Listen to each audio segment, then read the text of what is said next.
Yo,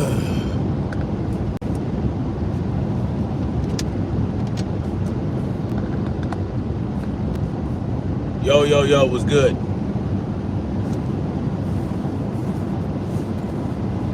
Good morning, freedom marchers, freedom family, freedom lovers, and freedom fighters. Snapzilla Gorilla, aka The Definition, aka Tyrant's Bane, coming at y'all with a live stream in the world of boxing. So I'll give you guys a few to come into the building. Please hit the like button when you do. I will be getting rolling in a minute. And just as a disclaimer, you guys, I will be using some of Champside's content to give my commentary, because I feel it's very important that I am able to interject my thoughts on parts of the interview as they come about. So shout out to Champside. Y'all go check his channel out if you guys are into sports, boxing, and all that good stuff. Champside is very good at what he does, and he's very knowledgeable and wise, and he knows what the hell he's doing. So if you guys are into,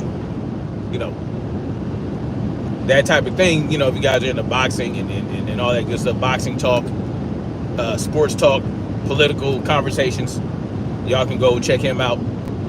He has a very unique way of doing his content. So shout out to him. Now, I'm a moderator for Champside, but I don't have his personal contact information, so I was not able to tell him that I was going to use content. But I'm going to use it in fair use terms, and I'm sure he would not mind me doing so, because I'm not going to be reacting negatively to his content. I'm not going to bash him. I rock with Champside, so I'm a supporter of Champside and what he does. I'm a supporter of what he does. So yeah, it is what it is.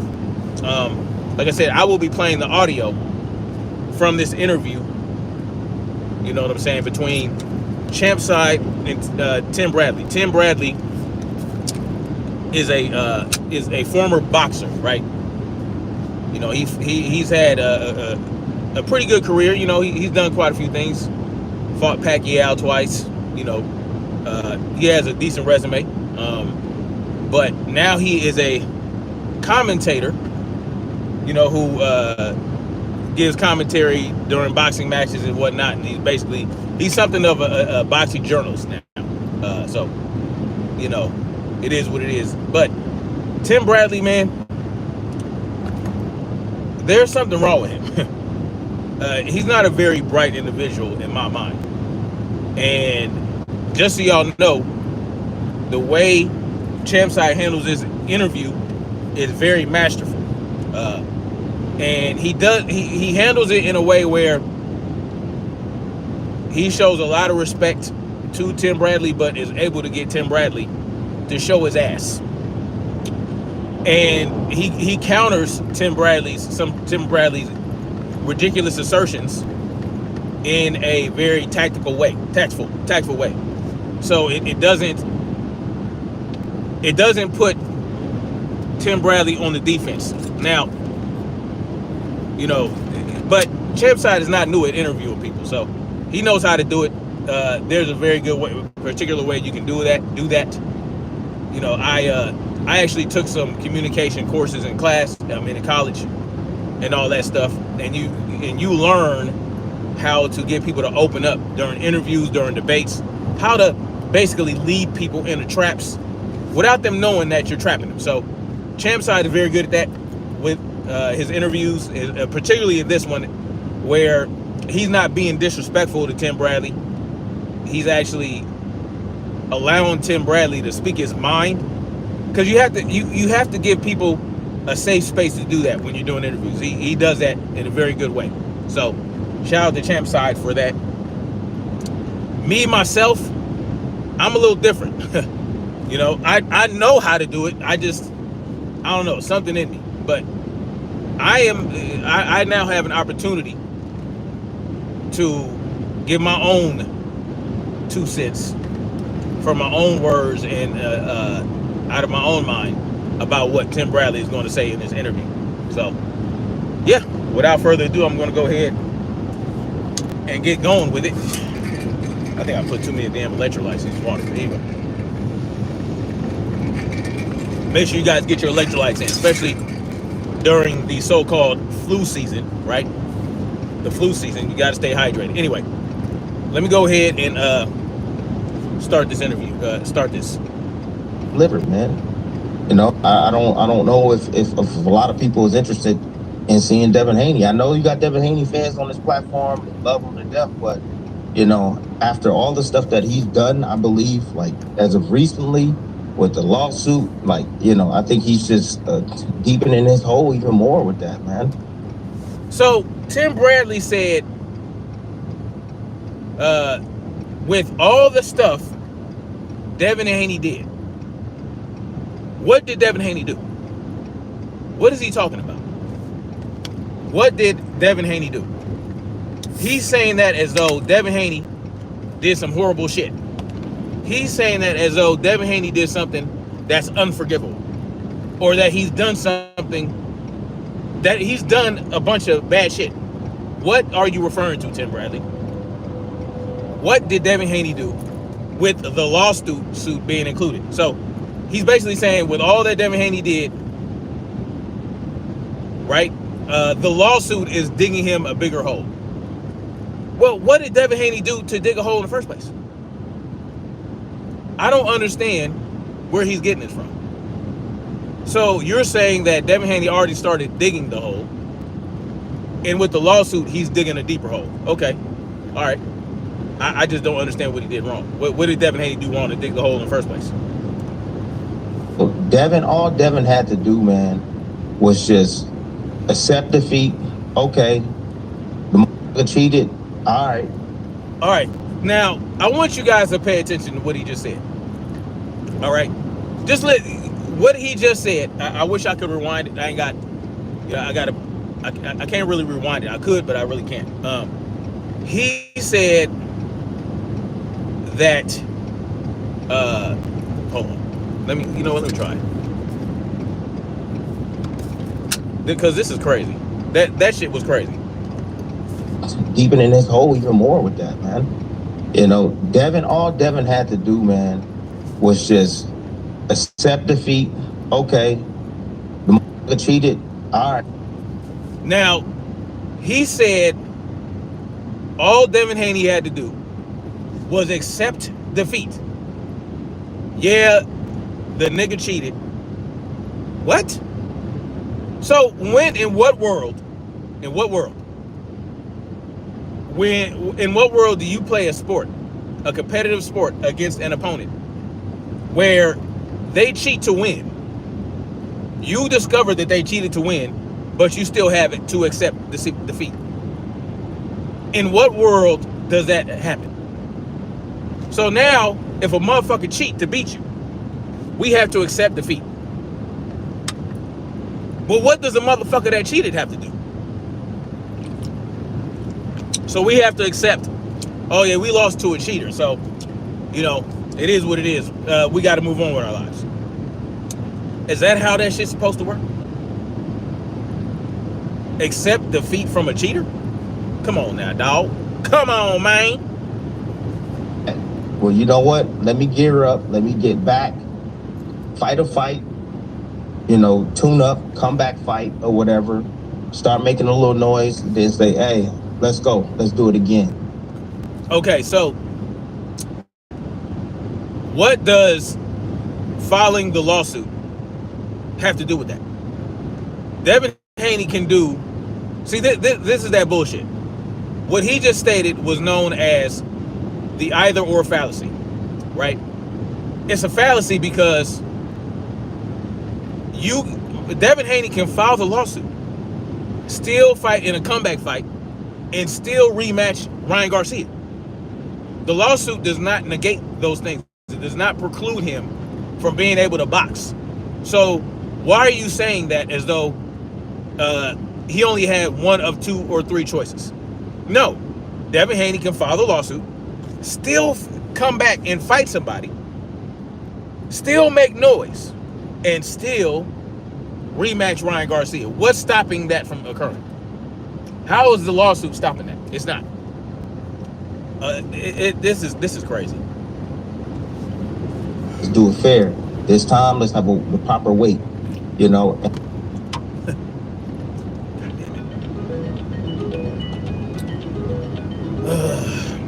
Bro. Hold on, guys. Garcia. That's it. That's all he. Now he said, this time do it fair at the proper weight. Well, why does that have to be on Devin Haney? You should be talking to Ryan Garcia about doing it fair at the proper weight. Why is it Devin Haney's responsibility to make sure the fight is fair? Ryan Garcia, the onus is on Ryan Garcia to not cheat. It's Ryan Garcia's responsibility to make sure that when he fights Devin Haney again, that he doesn't cheat. Now, is Devin going to have things in place to ensure that Ryan Garcia doesn't cheat to the best of his ability? Yes, but these things, this is not Devin, it's not on Devin. Devin does not owe Ryan Garcia a rematch because he got cheated by Ryan Garcia. This is the dumbest shit I've ever heard in my life. This is just the dumbest, ridiculous, retarded shit that anyone could ever say or anybody can ever. This is the stupid ass position. Period. It's a stupid position. You know, but he chose the lawsuit. You know, I don't know if it was his dad. I'm not sure who told him to do it. Here we go with the false choice again. Here we go with the false choice. Oh, he chose the lawsuit. No. He can still fight Ryan Garcia at a later date after he sues Ryan Garcia. All right, so let's keep that in mind, guys. Good luck to him, you know. Oh, and by the way, Devin Haney did say that he would drop the lawsuit if Ryan Garcia fought him again. He gave him the opportunity to fight again and drop the lawsuit, but Ryan Garcia chose not. Ryan Garcia did not choose violence. He did not choose violence. In particular, when Bill Haney said that Ryan Garcia would have to start drug testing immediately. So the opportunity was given to Ryan Garcia to fight Devin Haney again and have a lawsuit dropped. But why isn't he talking about that? Well, it's very clear to me. They win it, but you know it doesn't look that way from where I stand. But I'm not the judge. So do you? So he says Devin has no chance to win the lawsuit. Based on what? Based on what? And you're not the judge. What? You have no. I mean, there's a jury. The jury is going to decide, right? Unless they do it by judge, which from what I understand, they're going to have a jury civil suit with a jury. So it's not up to the judge. It's up to the jury to decide. So what are you talking about? Whatever, man. I mean, do you think Ryan is chopped liver? I mean, do you put more onus on Devin for being cheated, or do you put it on the person who actually cheated? Great fucking question, Champside. Great fucking question. Ryan, look, Ryan was a piece of cheat one. All right, so he just said Ryan Garcia was a piece of shit for cheating in the conversation. In the conversations, why? What more needs to be said about this? What more needs to be said? Why are we putting Devin down Why are we putting Devin down from Ryan Garcia being a piece of shit? Here we go with this bullshit. Anyway, why are we putting Devin Haney down when we know Ryan Garcia is a piece of shit?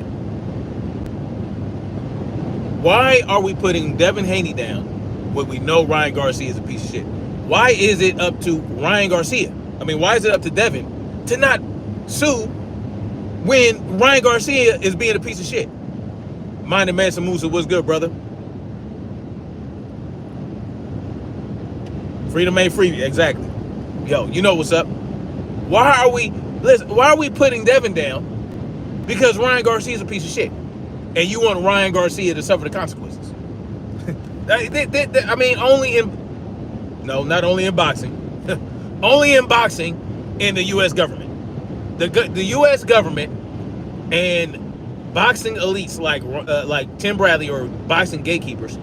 I would call Tim Bradley a gatekeeper in the sport of boxing, right? Like they have gatekeepers in music and all that shit, where the gatekeepers, they're not in part of the elite class, but they are like, they do get special privileges from the elite to be coons and gatekeeper. You know what I'm saying? That's what Tim Bradley is right now, and I love how he's exposing himself, and Champside is masterfully allowing this to occur.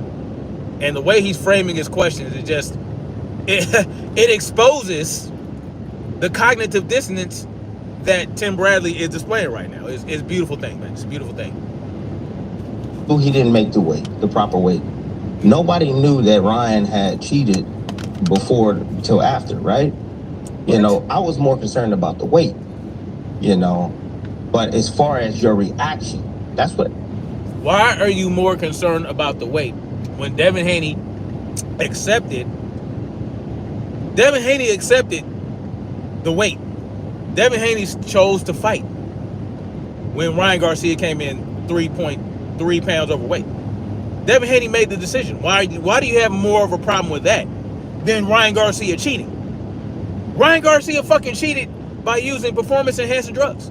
You have more of a problem with the weight than the performance-enhancing drugs, which, by the way, contributed to him not being able to lose those last 3 pounds.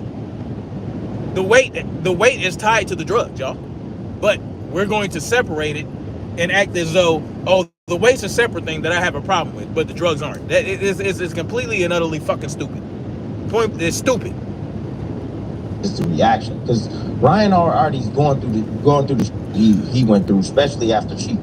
Ryan is going through that, right? And he got suspended, and he had to pay I think $1.something million, you know, to Golden Boy. All right, Ryan Garcia is already going. What is he going through? What is he going through? He paid $1.6 million to the promotional company.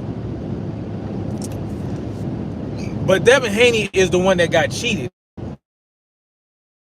The one that had the attempted murder committed in the building. What's going on? Much love to you, Wi-Fi wife. Good morning, good morning. Good morning. Listen. What is Ryan, y'all? Can y'all tell me what Ryan Garcia is going through? What is he going through? What, you know, listen, Devin Haney went through more bullshit after Ryan Garcia got discovered cheating than Ryan Garcia did. More people hated on Devin than Ryan Garcia. Ryan Garcia got pass after pass, defense after defense, excuse after excuse. He was able to come out and say, I want to kill all niggers. I want to resurrect George Floyd, kill him again. I want to do this. I want to join the KKK. He was able to do all this shit after he was discovered cheating. And Devin Haney got the most hate. Devin Haney, yes, Tim Bradley is a sucker. Sugar-free Mars. Devin Haney got so much hate that people like people like KO called Devin Haney a email no contest.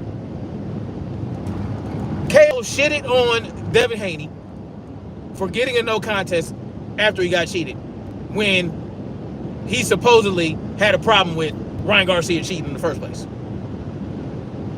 Devin Haney got so much Devin Haney got more consequences than Ryan Garcia did from Ryan Garcia cheating. What are we talking about? Tim Bradley, he gave $1.6 million to Golden Boy and $10,000 to the New York State Athletic Commission. Devin Haney got nothing. He got nothing. And that's part of the reason that the lawsuit has occurred. What are we talking about? Now, see, y'all, Tim Bradley knows better than this. Tim Bradley knows better than this bullshit. He knows better. I just don't, what? Like, this cannot be real life, y'all. Tim Bradley knows better, bro. Tim Bradley knows that Devin Haney suffered more consequences from Ryan Garcia cheating than Ryan Garcia. This is asinine. Pay like $10,000 to the commission in New York. So Ryan's gone through his trials and tribulations and the shit that he had to go through. What trials and tribulations? What trials and tribulations? I can count 5 people in the YouTube space, which is, let's face it, YouTube is what's keeping boxing alive right now. So I can count 5 YouTubers that got on Ryan Garcia for cheating. 4 of them are in the LDBC and 1 is Champside. And then, KO acted like he was against Ryan Garcia for it. But when you shit on Devin Haney for getting no contest, that negates or so-called disdain toward Ryan Garcia. So, what are we talking about? Tim Bradley made excuses for him. Oh, and Paulie Malignaggi. Paulie Malignaggi, of all people, was one of the only other YouTubers, so now that counts 6, that actually went against Ryan Garcia for cheating. Paulie Malignaggi. You know what I'm saying? So what are we talking about? What backlash? What, you know what I'm saying? Like, and don't even get me started on the Twitter space and the X and all that, where Ryan Garcia got so much love and respect. It's just, it just put me in a defensive place, just in general, because of how people think, how the masses behave, and how they are so easily manipulated, right? It's like, at some age, you're supposed to not be so impressionable. You're supposed to be able to discern. You're supposed to be able to make your own mind up. You're supposed to be able to use common sense. But I don't know what's going on. Is it the 5G? No, this happened before 5G. 5G cannot be to blame for this. You know what I'm saying? So what did Ryan Garcia go through? What trials and tribulation? Anything that happened to Ryan Garcia happened because of Ryan Garcia. Ryan Garcia committed those acts, right? And every action has an equal and opposite reaction. Ryan Garcia's actions brought about any negative reaction that he has received and has yet to receive. So I don't give a fuck if Ryan Garcia suffered for 40 days and 40 nights the most excruciating pain for cheating. I don't give a hot fuck. May he continue to suffer. But that's not what happened, y'all. He got some shit going on.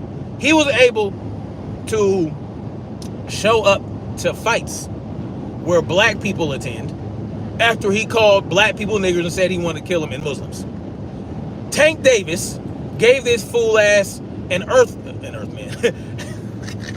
I was about to say, gave this fool ass an Earthman. That's crazy. Gave this fool a fucking hug and looked at him lovingly in his eyes like a fucking doe-eyed fucking deer. And then Ryan Garcia said, "Rematch me, bitch," on his shirt. And Tank Davis gave this motherfucker a hug. What did he suffer? You know what I'm saying? Like, real shit. What consequences? Julia Jeniston, where are the white girls? What are you talking about? What are you talking about? Oh my God. Here goes a troll. Anyway, so Man, Ryan Garcia ain't suffered shit. That motherfucker was able to show up to boxing matches. Caleb Plant threw a bottle at him. Shout out to Caleb Plant. Caleb Plant stood on business more than motherfucking Tim Bradley did. More than all these black boxers. More than Shakur Stevenson. More than Keyshawn Davis. These motherfuckers embraced him after the fact. Got on the fucking live with him and giggled like schoolgirls trying to fight him. Like, this is what are you talking about, Tim Bradley? What the fuck are you talking about?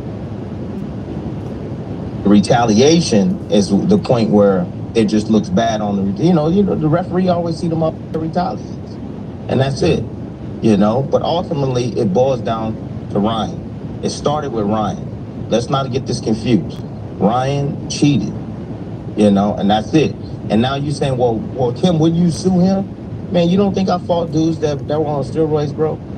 I don't give a fuck what you thought, Tim Bradley. You think that people use steroids in their fights against you? Did they get caught? Did they pop dirty? How? This is not relevant.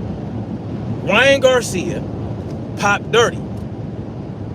You can suspect any fighter you want that you fought, right, Tim Bradley, including Pacquiao. A lot of people suspected Pacquiao, right? Pacquiao said he was afraid of needles, he don't like blood, all this other shit when he was, when he was trying to make that fight for 20,000 years with Floyd Mayweather. I remember back then too, man. I wanted to see that fight. You know what I'm saying? And back then, people were making excuses for Manny Pacquiao. Listen, you want to fight Floyd Mayweather? Go ahead and take the drug test. But Tim Bradley, I don't give a shit. I don't give a shit who you suspected used performance-enhancing drugs while you guys were fighting. They never got caught. If they didn't get caught, if you never had any opponent pop dirty, you don't know what the fuck you would do if they pop dirty. You don't know what you would do. You're saying that now because for whatever reason, you want to act like Devin Haney is committing a horrible act. But you're not making any sense, bro. Tim Bradley, we don't know shit about your motherfucking opponents popping dirty. When did this happen? Where's the proof? Right now, you just speculating. So that was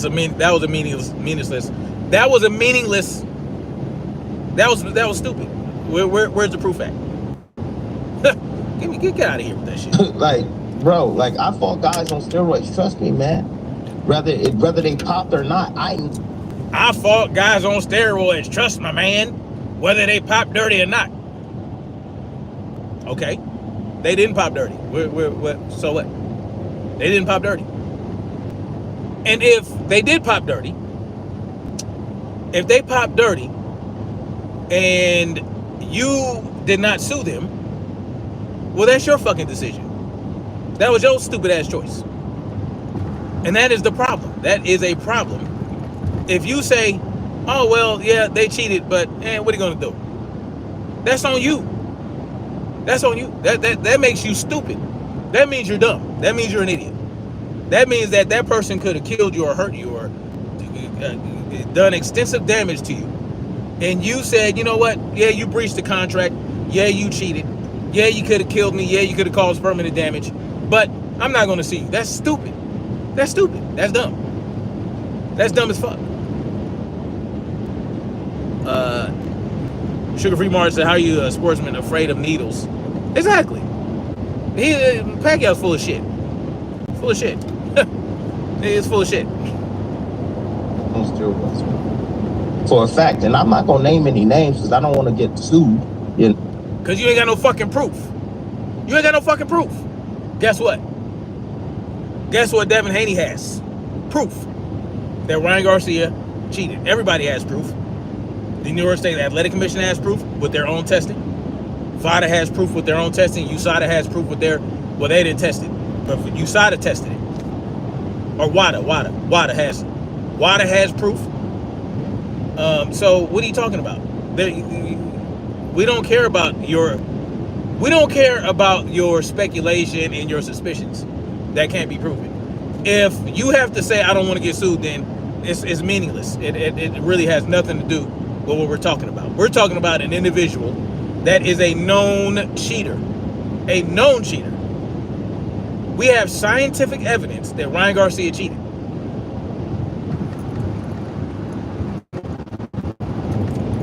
So that's what we're going on. We're not going on your speculations. You miss me with that bullshit. Yes, for sure. No, we won't need you to name no names, but you know, I feel like, Tim, I feel like if you get caught cheating, whatever happens to you as a retaliation or a consequence of that, nothing. To me, I don't look at it like, oh, it looks worse on Devin that he sued Ryan actually cheating. There would be no lawsuit to file if this man if he just did it the right way. You get what I'm saying? Bro, there's a lot of guys that have cheated in the sport and that's fault, bro. Bro, see, I love it. This is he is such a fucking idiot. See, there is a wealth of teaching moments in this fucking conversation. Tim Bradley is so weak, he wanted to unalive himself after after a win because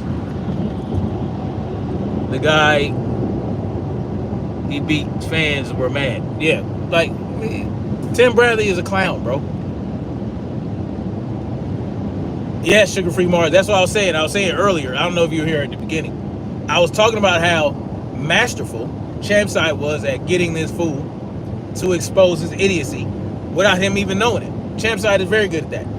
But this fool just said, bro, a lot of guys cheat. Again, this is you have no evidence of that. All right? And if listen, y'all. Even if a lot of guys cheat, we're supposed to accept it.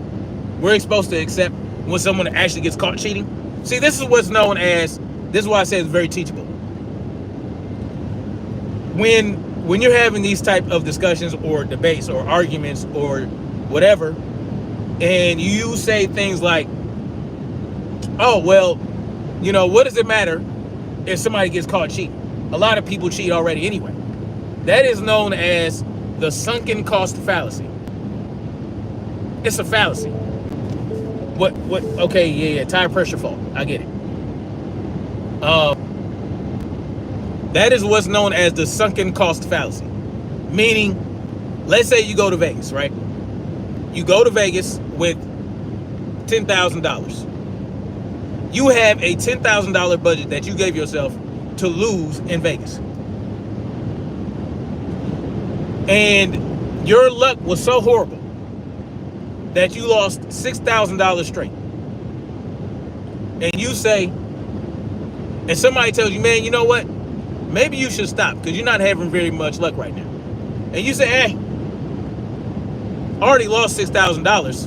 What's another $4,000? That is known as the sunken cost fallacy. You know why it's a fallacy? Because if you continue to play based on that logic, on that illogic actually, on that logical, if you continue to play based on that fallacious logical fallacy, then you can lose another $4,000. Whereas if you use real logic and you say, you know what, I'm gonna stop while I'm behind, you now have $4,000 that you would not have lost. So what Tim Bradley just stated was the sunken cost fallacy, because you're saying, well, there's already a bunch of cheaters in the sport of boxing. We might as well let the guy who got caught get away with it. That is the dumbest shit on earth.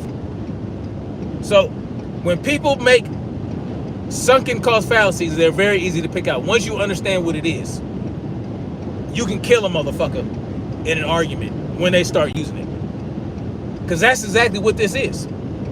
It makes zero logical sense. Zero logical sense. But you think it does because you already lost so much, or there's already so much bad shit going on in the sport that we might as well let it continue because that's just the nature of the sport. No. That isn't, we do not have to accept that. And that's the bottom line to it. Sugar Free Mars says, if it's the norm, then why are fighters suspended? And exactly, exactly, and fined or penalized. That's bada boom, bada bing. I mean, that's what you should. Whatever, man. Whatever. Tim Bradley, man, come on now, dog. What was it? What was it? Sued anybody. Is that why people keep cheating though? It doesn't. Hey, cheat or don't cheat. People gonna always, bro. People are gonna always cheat. Get caught or not, get sued or not, they're gonna always cheat, bro. All right. So then, what does it matter if they're sued? What does it matter if they get sued or not? So people are always going to cheat, get caught or not, get sued or not. So let them continue. Then let's just fucking, by that logic, then we should just do away with VADA. We do away with WADA. We do away with all these rules. Petition the New York State, all these boxing commissions or state sporting commissions. Tell them, yo, you know what? Let's get rid of all this drug bullshit. Just let anybody use any drug they want. And then y'all can just watch a bunch of fighters die and needlessly. This is dumb. This is dangerous ass fucking thought process. This is dangerous. And people actually think like Tim Bradley. See, Tim Bradley is speaking for the clown shoes out there. The ones with the big red shoes. The big red clown shoes out there that are fucking using this very logic to excuse what Ryan Garcia did. Just because they don't like Devin Haney. That's what all this boils down to. They don't like Devin Haney. They like Ryan Garcia because he's pretty as shit. And they want Devin Haney to not win at anything. They want it gets worse, y'all. I'm pretty sure y'all watch him, especially Sugar Free Mars and Mind the Man. Y'all probably saw this interview. I mean, it's completely ridiculous. Completely ridiculous. But I like how Champside did it because it allows me to put more stank on it than Champside could have. Because I'm not concerned with keeping Tim Bradley off the defensive, right? I'm not concerned with, because he's going to be running his mouth this whole goddamn interview.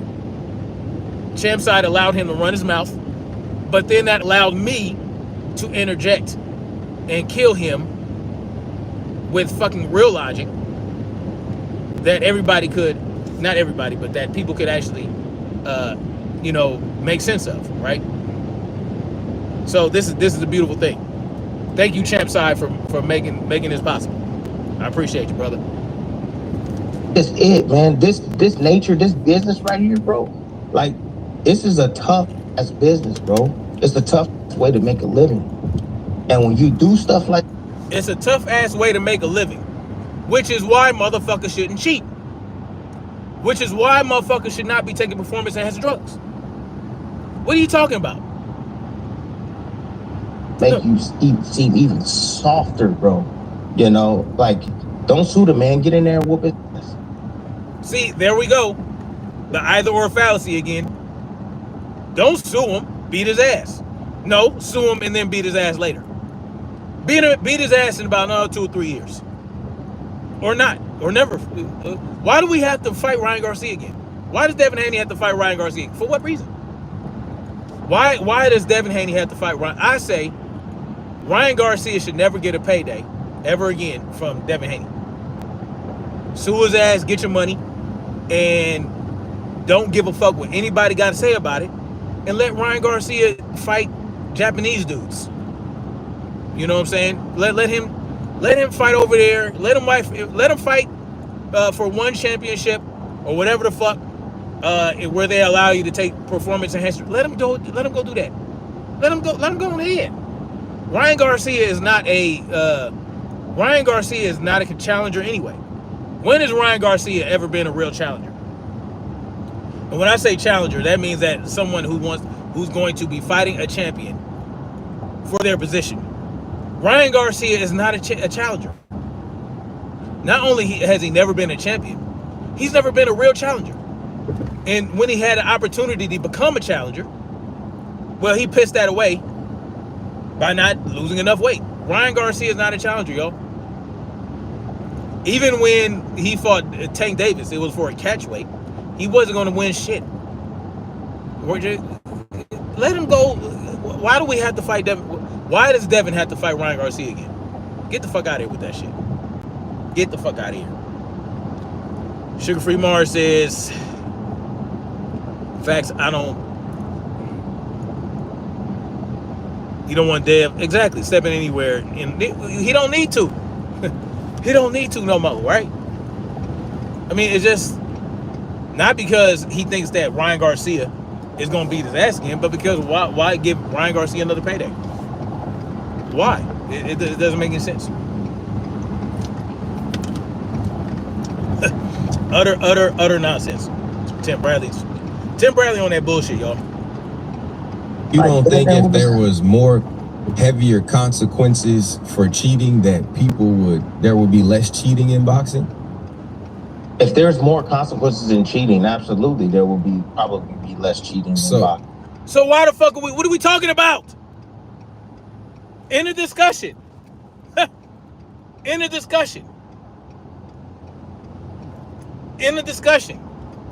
That's it. He killed his own fucking argument. It makes no sense. What's there even to talk about anymore? Tim Bradley? So, but we can't allow that because Devin is soft. Oh, Devin's soft. Look how soft he is because he's filing a fucking lawsuit that could encourage people to could encourage stricter rules, that it can encourage more consequences for cheaters, thereby preventing cheating from occurring. Oh, but it'll make us look soft. Who gives a fuck? At this point, like real shit, who gives a fuck if a motherfucker think you soft? You're a boxer. And man, this is crazy. He doesn't even know Champside. Of course he doesn't. He's an idiot. And that's why I said Champside is so masterful at what I know what he's doing. I know what Champside is doing. You know what I'm saying? I know exactly what he did. But it's people like Tim Bradley. They just they want to be heard more than watch what they say. You know what I'm saying? They're more concerned with being heard than watching what the fuck they say. And so that's what we got going on here. Tim Bradley is more concerned with being heard than watching what the fuck he says. Bottom line to it. We've never really seen, I think maybe one other fighter, I can't remember who might have did a lawsuit, but we've never really seen what the route that Devin's doing, right? So isn't that potentially the change? Like if fighters knew, hey, I might get sued. I might be fined my whole purse back. I might, that'll be a no contest if I get caught. Isn't that the whole point of Devin suing? So that in a perfect world, yeah, but this ain't no perfect world. See, here's another. It doesn't have to be a perfect world. In a perfect world, Devin Haney would not have to file a lawsuit in the first place. In a perfect world, boxers would not take performance-enhancing drugs. What Champside just proposed does not have to happen in a perfect world. It doesn't have to happen in a perfect world. See, he's just saying shit. This is what I'm talking about. He's more concerned with talking, with being heard, than watching what the fuck he says. The less you say, the better. In these type of conversations, the less you say, the better. You know what I'm saying? You don't get it. Whatever, man. This dude is. Sugar Free Mars said Tim was trying to promote his dumb ass. Oh, he was? I didn't know that. Well, shit. That's what I'm saying. He's more concerned with being heard. And what he now that you say that, Sugar Free Mars, I know what he's doing. He's playing on the sensibilities of the individuals that hate Devin Haney. He's playing on the sensibilities of the Devin Haney haters to attract him to his channel by shitting on Devin Haney for filing a lawsuit. That makes a lot of sense. Makes a lot of sense. Wow. In a perfect world, yeah, it sounds great. It sounds awesome. And again, I hope Devin wins. What the fuck is the problem? You see, what? What was it? What was it? Do y'all see what he just did? He hopes Devin Haney wins. So what the fuck are you talking about? What? See, this is known as cognitive dissonance. A lot of people use the word cognitive dissonance, don't know what it means. This is cognitive dissonance at its finest. You believe that Devin Haney is soft for filing the lawsuit, but you hope he wins the lawsuit.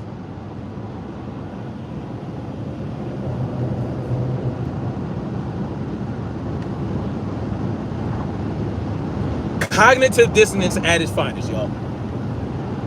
Having two opposing beliefs at the same time. If you think that Devin Haney is soft for filing the lawsuit, that means that you believe that he should not have filed the lawsuit, but you want him to win the lawsuit. That is cognitive dissonance. If you think he should win, then what the fuck is your problem? If you think Devin Haney should win the lawsuit, what the fuck is your problem? By your logic, that makes you soft. So Tim Bradley is soft because he wants Devin Haney to win the lawsuit. Because he said Devin Haney was soft for filing the lawsuit. What was it? Like, come on now, dog. Come on, man. But I hope he wins. But ultimately, when you sue somebody, it's not for change. It's for your own personal gain. That's so what? Here we go with another either or fallacy. Either you win for your gain or to make the sport better. It's for your own personal gain. You know, you can use it and say, well, I'm trying to change boxing. Yeah, that's... It can't be both. I can't... What? It can't be for personal gain and to change boxing for the better. See, these are things that we need to pay attention to.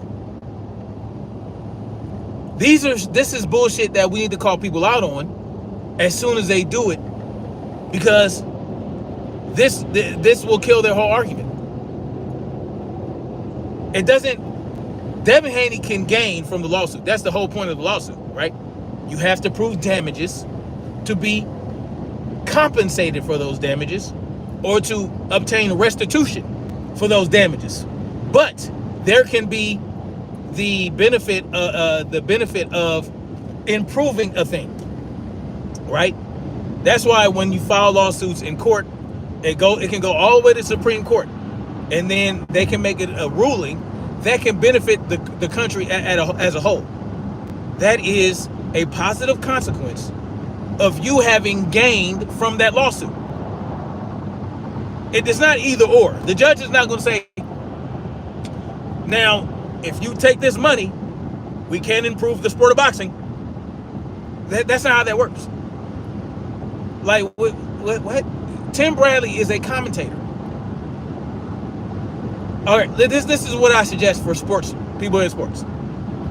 Before you become commentators, before you can be on a broadcast network and do shit like that, you need to take your ass to college and take communications classes.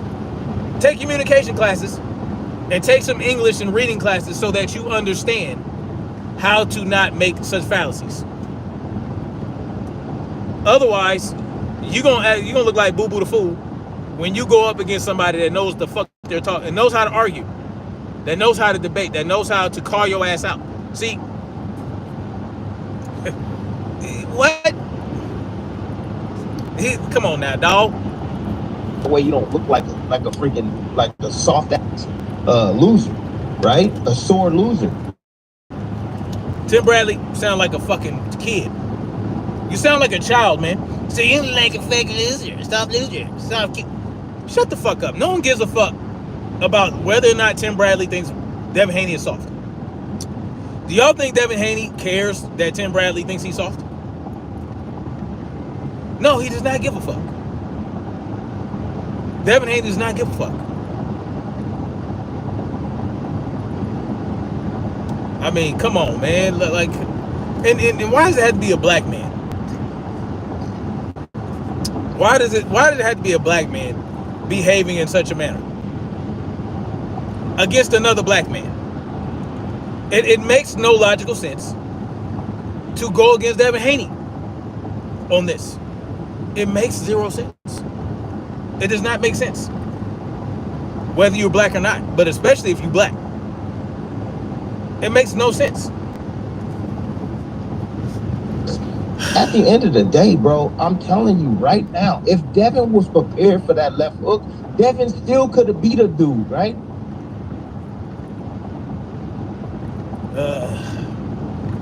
Here we go with the left hook.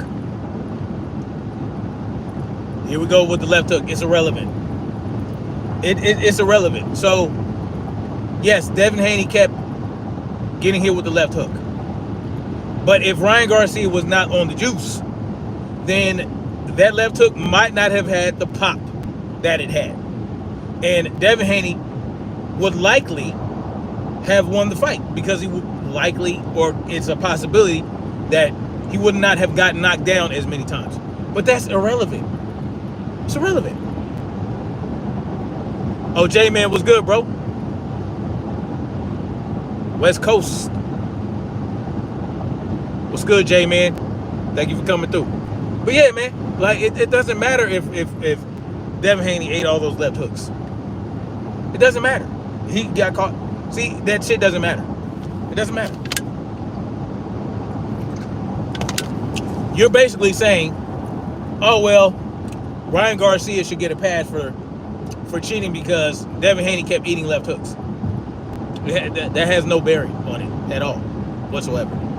If Ryan Garcia hadn't popped dirty and Devin Haney caught all those left hooks and got knocked down all those times, he would have just lost.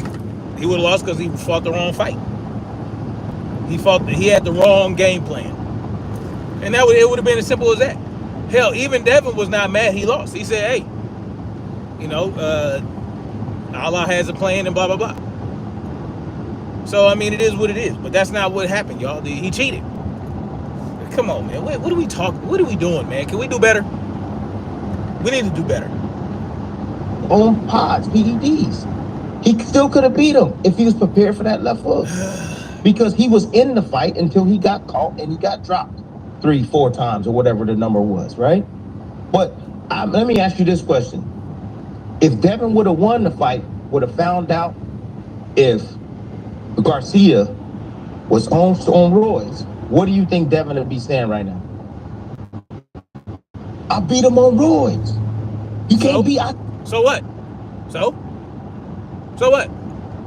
If Devin would have beaten Ryan Garcia, and Ryan Garcia got popped dirty, yeah, he would have every right to brag about beating a roided up fool.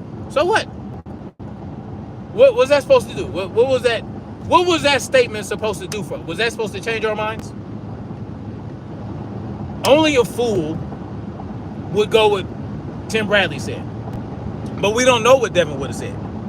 We don't know what Bill Haney would have said. We can speculate, but that's not what happened. Devin Haney might have been like, what? That motherfucker cheated? He could have still shitted on Ryan Garcia. But here's the point.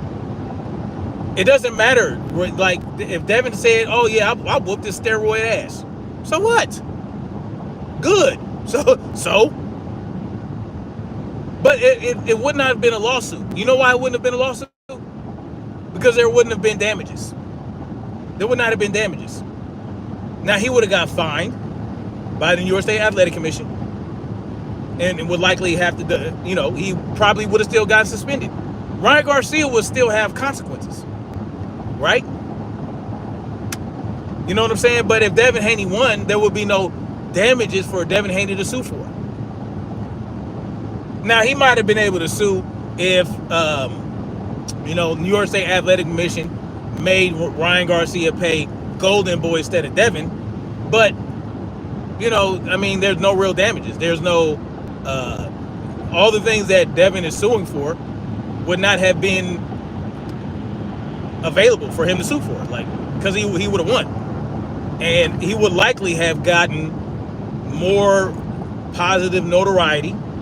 You know, he probably would have been, his value would have probably increased. But that's not what happened. He lost. Or he got cheated. He got cheated and he didn't win. So now there's damages because there is a damage to his reputation, reputational damages, and all type of shit. You sue for damages. You don't sue for no damages. So him saying, yeah, I beat a steroid user, so fucking what? Anybody would say that. What? Come on, Tim. That didn't do what you think it did, buddy. I'm this, I'm that, and the third. His dad would be running off at the mouth, popping off. Yeah, we even beat him on steroids and all that. They would have ran with it, bro. They would have tried to build themselves up to, you know, bigger than what they are right now, right? You trust me, man. I'm telling you. So if they would have won the fight, they probably wouldn't have sued. There's no doubt in my mind they wouldn't have sued him. They wouldn't have been able to sue for what? What would they have been able to sue for? Unless, let's say Devin won and he took a lot of shots and there was some damage, permanent damage or long-term damage, physical, from Ryan Garcia cheating. That, yeah, he could have probably sued for that, but there would have been less for him to sue for if he won. So I don't get your point. What's the point? The fact of the matter is, the performance-enhancing drugs gave him a clear advantage, and that advantage led to Devin Haney being knocked down multiple times, taking damage when he should not have even been in the fight. There would have been less for Devin to sue for if he won. So what's the point? There's no point to that. J-Man said, that's it right there. Tim hates Bill. Of course he does. Everybody hates Bill. Everybody hates Bill. Yeah. But so what? Tim just sick that Dev is everything he was. Exactly. Well, there aren't very many fighters like Devin Haney right now. And it makes a lot of people sick. It makes a lot of people sick. Because Devin Haney wants to be great. He's daring to be great. He wants to fight the best. He wants to challenge himself. But no one wants to do that. What they want is for Devin to stop challenging himself so that they don't have to be pushed to challenge themselves. But that's not how it works. It's not how it works. Devin wants to challenge himself. That's it. That's just what it is. But the fact that they lost the fight, then the fact that they actually got it off the record, like, bro, that's not good enough. He literally got it erased off his record, bro. So? I've never seen anything like that. Like, it never existed. Like, the loss never happened. So, what are we talking about? Oh, it got erased from the record, so Devin shouldn't sue? Man, get the fuck out of here. Get the fuck out of here. The problem is that Devin suffered a loss in the first place. Before Ryan Garcia, before the no contest was ruled, before the record was removed, it is already out there that Devin Haney lost to Ryan Garcia. You know what I'm saying? The damage is done already. It doesn't matter if it got erased. That's not. I mean, this is stupid as fuck. Another fucking either or fallacy that does that. I mean, it doesn't even make even close to any amount of sense.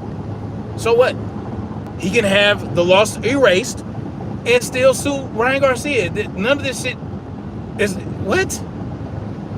One does not preclude the other. Like this is what I'm talking about. It's like, what are we doing, man? Like, come on now, dog. This is stupid. Contest, dude. It got erased. There's not even a one in the no contest column on Devin's record. Like, don't you think that's good enough? Don't you think that's a good thing though? That's off the record, bro. A no contest, bro. You got a 1. No contest. Devin or Garcia took some performance and. Okay, so okay. Now I don't know how true that is. I'm not sure. I don't know how true that is that Devin doesn't have a 1 in a no contest column. I'm pretty sure he did, but even if he didn't, did they move that 1 over to the win column? No. What are you talking about? They did not give. He acting like they gave him the win against Ryan Garcia. That's what they're acting like. That's how he's acting. But because they took the 1 out of the no contest column, according to Tim Bradley, he shouldn't be able to sue. Like, what are you talking about? Like, this is stupid as fuck. Like, bro, like, I just, it's too easy. It's too easy. Got in there, he did what he did. He won the fight. You know what? He used performance enhanced drugs. All right, no contest. Not take it completely off your record. Why not? Why not take it completely off the record? What does it fucking matter? What does it matter? Why does it matter? Everybody knows that Ryan Garcia whooped on Devin Haney that night. What does it matter? What does it matter? He whooped him because it was a performance enhanced drugs. But why does it matter if it's not a no contest? Why does that matter so much to you, Tim Bradley? Because them left hooks, bro, them left hooks landed. Whether he was on PEDs or not, that left hook was going to be land, period. And for me, it was more about the weight than the PEDs, bro. For the weight, because of the PEDs. Because of the type of SARM Ryan Garcia was using, it allowed him to maintain more muscle while cutting weight. But muscle is dense. Muscle is dense. If he cannot, so this is how it works. If you are cutting weight, if you're cutting weight for a competition, you're not just going to lose water and fat. You're also going to go into a catabolic state. What is it to be catabolic? Catabolic means when you lose muscle, right? Your body will consume your muscle in order to maintain, because your body's going into starvation mode. So it's going to take from all the unnecessary organs so that your vital organs can stay running optimally. So it's going to take, your body is going to catabolize your muscle. But when you take ostarine, it prevents your muscle from being catabolized.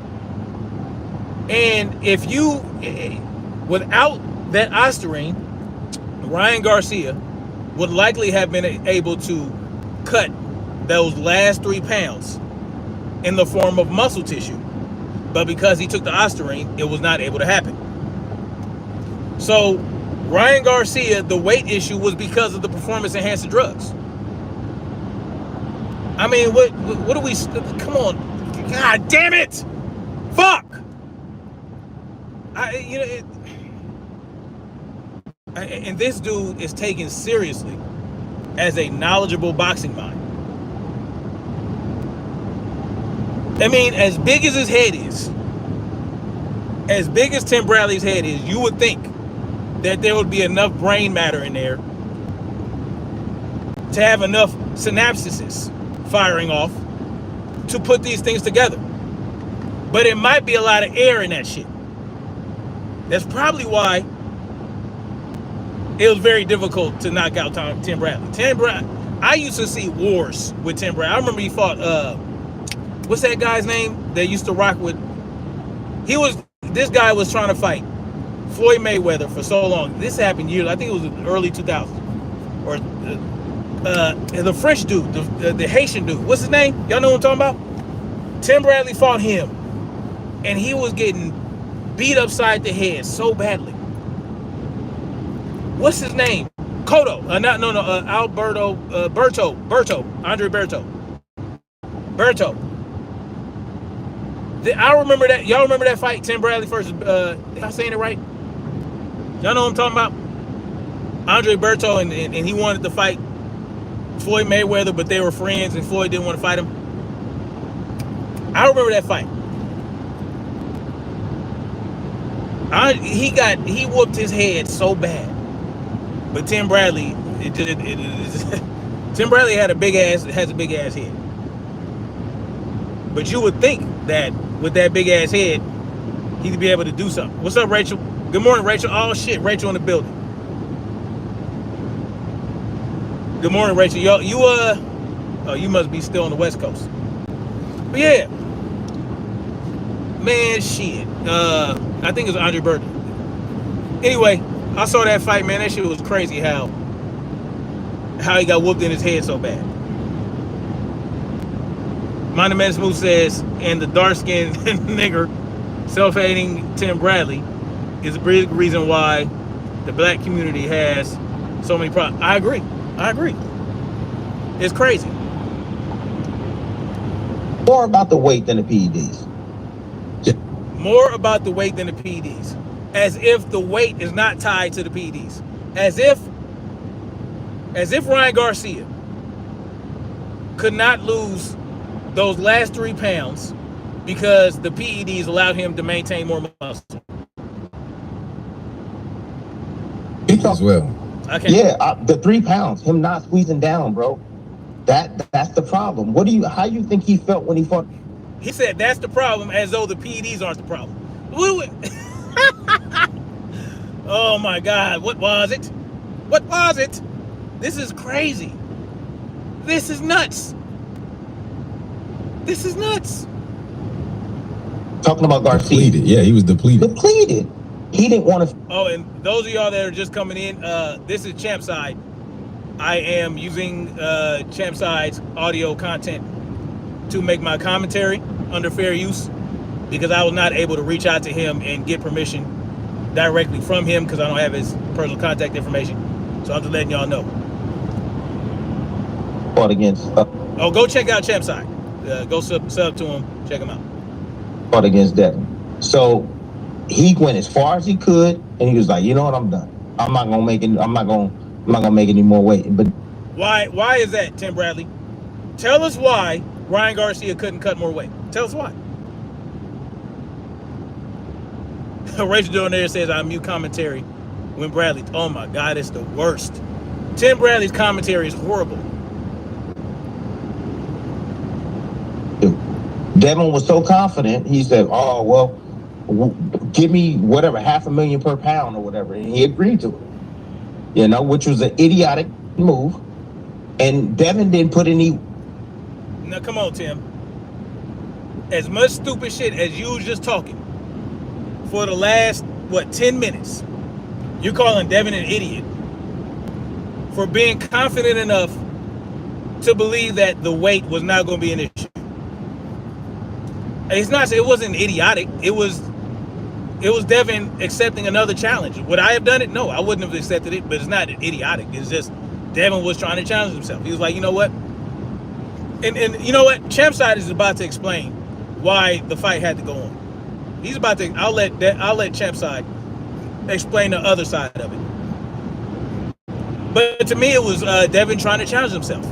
But Champside is about to go into it more. Was after that. See, they dropped the bag, bro. But Tim, hold on, Tim. I saw your interview I saw your interview when Keyshawn's opponent came in overweight, and you said that the promoter was relying on Keyshawn to keep the fight going and not cancel the fight. Didn't you say that?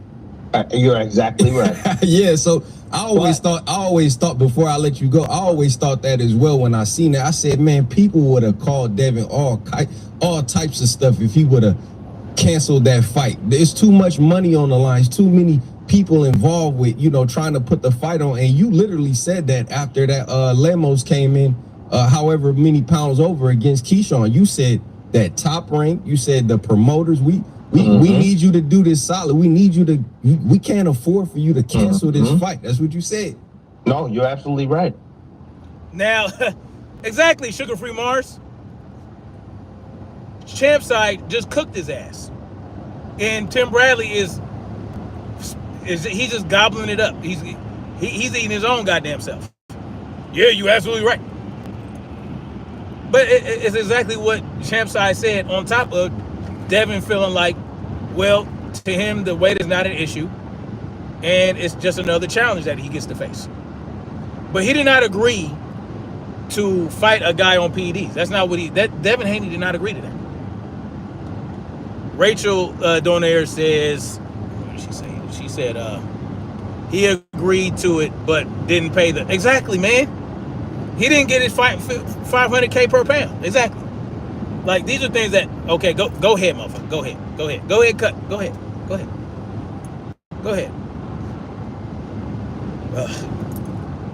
Driving in the Southeast is horrible, y'all.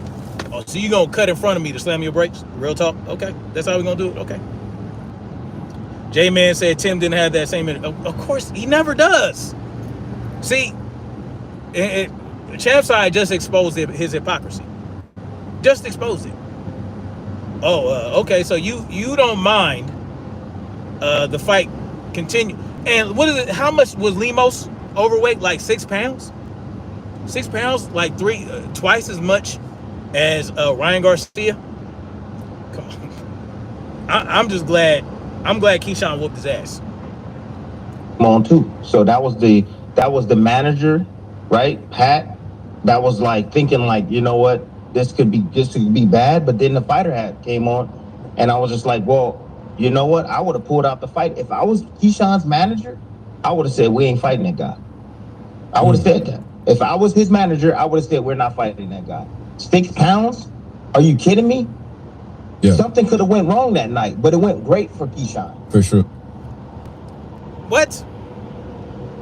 Something could have went wrong that night. So let's put this into perspective, y'all. Let's put this in the proper context. Keyshawn whooped on Lemos, who was 6 pounds overweight. And that's it. I don't know if that was a drug tested competition or not. But that's irrelevant, because if it wasn't, somebody dropped the ball. Okay, he was 6 pounds overweight. Keyshawn won. Tim Bradley says something could have went wrong that night. Rewind to Devin Haney versus Ryan Garcia. He came in 3 pounds overweight and popped dirty for PEDs. Something went wrong that night. Something did go wrong that night. Something went wrong that night. And guess what? Ryan Garcia has to pay. Bottom line to it. Sugar Free Marsh says she stay cussing. I heard that. Yeah, this shit's crazy. They be tailgating like a motherfucker. They be tailgating. I made up a song. It's a corny ass song. I made up a song just for Southeast drivers. It's called The Brake Slammers. It's a play on backstabbers. You know, they smile in your face. Next thing you know, they're trying to take your place. Wait. That's not what it's called. Is it called backstabbers? Fuck. What's that song called? Y'all get. But I'll call it. My song, my version of the song is called They Love to Tailgate. And then all of a sudden they got to slam their brakes. The brake slammers. Brake slam is corny, but that's what I love singing that shit. They love to tailgate. Next thing you know, they got to slam their brakes. The brake slammers. Because that's what they do. They'll fucking tailgate. They'll tailgate all up on your ass. And then if a motherfucking front slow down, they got to slam their brakes. Like, oh, well, stop fucking tailgating. Shit. When they do that to me, I fucking check. I brake check these motherfuckers. Yeah, by the OJ, exactly. The brake slammers, yes. They love gate, you know, they gotta slam their brakes. Because it's fucking bullshit. I hate it. Yes, the brake slammers. So yeah. I went wrong. But as a fighter, me being a fighter, I also said that I'm taking the fight. Right. I'm taking the fight because I know I can beat him. So Devin made that choice to fight Garcia. But what I'm telling you is where they dropped the bag is that they didn't put a rehydration clause in the contract that, hey, that next morning on fight night, you can't weigh this before this. They didn't do that. So this dude blew up even more. And I know what y'all saying. Well, Devin blows up to 160 pounds and all of that stuff. But Devin squeezed down to make that weight first. That's the difference. I understand his position on this. I understand. I get it. But Devin Haney signed off on it. And why do a rehydration clause? The whole point is to get down to the weight, to go through the grueling process to make 140, and then blow up to whatever the fuck you want. Not to not get down to 140 and then blow up, and not have to wait for your brain to rehydrate, because your brain is the last thing to rehydrate. When you drain all the way down like that, and you got to make those last 3 pounds, that's gonna come from your brain, the water in your brain and the muscle, and that's going to be, your brain is the last thing to rehydrate completely. Ryan Garcia did not have to worry about that. So the rehydration, I don't have a problem with that. I have a problem with, if you're going to sign up to go down to the 140, do it. But if Devin said fuck it and signed off the fight anyway, I mean, there's really nothing to say about that. Please always. Oh yeah. I know fighters are cutting weight, during after the press conferences and the night before, and Ryan wasn't even thinking about, working hard to make weight, while Devin may have been, on the treadmill the night before, right? So he was on the treadmill that morning off too. Right. So Tim, let me ask this. Not to get too much on Ryan and Devin and the whole cheating, but as a championship fighter, what percent of boxers do you think that are competing for, in the top 10 of the rankings and the sanctioning bodies are actually using performance enhancing drugs? That's a tough question to answer, man. It really is. Because it's going to be, just know this. If they're either entering into the top or they're at the top. Because it's to maintain. Wait, say that again. Say that again. They're either using right before they get to the top, like if they're fighting for a world championship, if for the first time, if they're trying to get on and get to that elite level, right? They're either using then, or they're using when they're on top to remain at the top. In all sports, man, who uses the most? It's the guys that are at the top because they want to remain. Sister Shaquilla, how you doing? Shaquilla Fields, how you doing, Sister? Tim Bradley, let me ask you a question. Are using performance enhancing drugs? Somebody pop for something in football or basketball or whatever sport, you're going to hear a top name out there. Especially baseball. You're going to hear a top name out there, man. Yeah. But yeah, I don't know the percentage of how many guys are using, but all I can tell you is that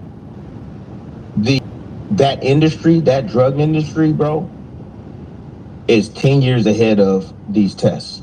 They are ahead of schedule. And I only know that because I know guys that work out in gyms, and they tell me all these things, man, about this new drug coming out or this new steroid. Now, what he's about to say in a minute, in a few moments. This is why, in my mind, Tim Bradley is taking this position. This is why Tim Bradley is taking this position. All right, because of what he's about to say. Rachel Dorner says freedom, not talks about Ryan falsifying his WBC 7-day weigh-in. Where he and or doctor said he was what? He did what now? Holy shit, I didn't know that. No one talks about Ryan Garcia falsifying his WBC 7-day weigh-in. That's crazy. Wow. Why would he do that? You know what? Right, because Scooter said he weighed 150. He lost 11 pounds. No, wait. Scooter helped him lose 11 pounds or something, right? He needed to lose 14 pounds. So that means that he did not weigh 144. He weighed, wow, if he weighed, oh, wow. 7 days before, Scooter had to help him lose that weight in one fucking day. In over one day. So that means that if Ryan Garcia got down to 133 or 143 and he lost 11 pounds or so, he was at 144. No, he should have been at 144, but he was actually at 147.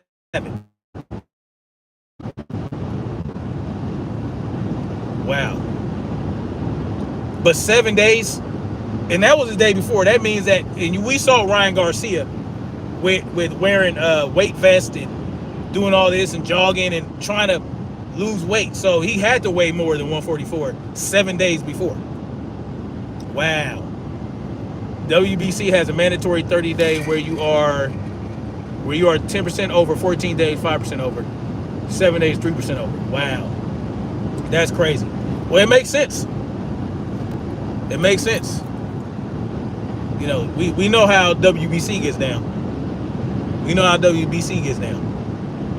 They you know what I'm saying? Wow. Okay, so I didn't know that.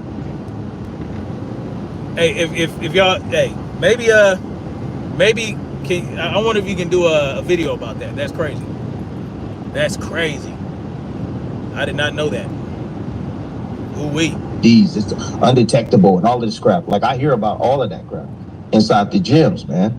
So I don't know the percentage and I can't give you that, but I know that there are some guys, a lot of guys, maybe even your favorite fighter, that is using or have used in the past. Think about how many guys that used and got caught, right?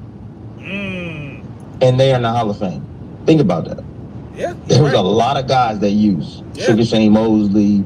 Shoot, I mean, there's a lot of them, bro. I mean, shit. I think even Roy got caught up one time with it. He did. You know, Vander Holyfield got caught up using. Shoot, man, who else? Vargas, Fernando Vargas, Mike Tyson, and you know, James Toney, and these are all top guys, dude. The chat is asking me, ask you if you use PEDs. Never used PEDs in my life. Was I offered? Absolutely, I was offered. And I told the person, I said, get the fuck out of my face. I said, bro, I've gotten here on hard work and dedication. I said, I'm freakish as it is. You got a freakish head. Your head's freakish. You goddamn right about that. It's my body. You know, I had genetics from my father, right? And my mother. So my body was different. I was naturally strong. You know, I didn't have to use PEDs. And I wasn't weak-minded like a lot of these guys are, man. I'm not. All right, so y'all hear what he just said? Here's more proof of cognitive dissonance. He just basically said that performance-enhancing drug users are weak-minded because they have to use performance-enhancing drugs. Yet he calls Devin soft for suing the weak-minded drug user. All right, so a lot of what Tim Bradley just said was true.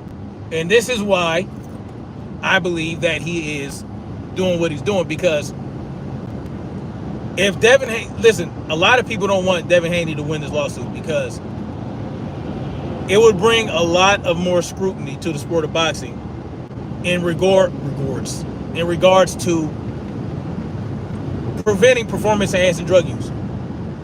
Because why is it that certain contests don't have VADA testing? Why is that happening? Why is that not a part of what is going on? So, especially with the sanctioning bodies, they're the ones that should foot the bill.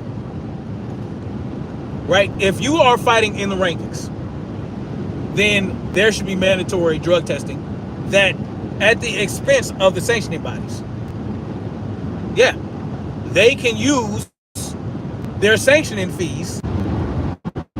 Black Spring Autumn was good. Y'all go check out Black Spring Autumn. She says resist the draw. You funny. I know, right? Almost had me. Sugar Free Mars says, I have a commentary coming on that crazy you're mentioning this. Oh, yeah, okay. I'm looking forward to that. That's what's up. J-Man says, so who's really weak-minded? Exactly.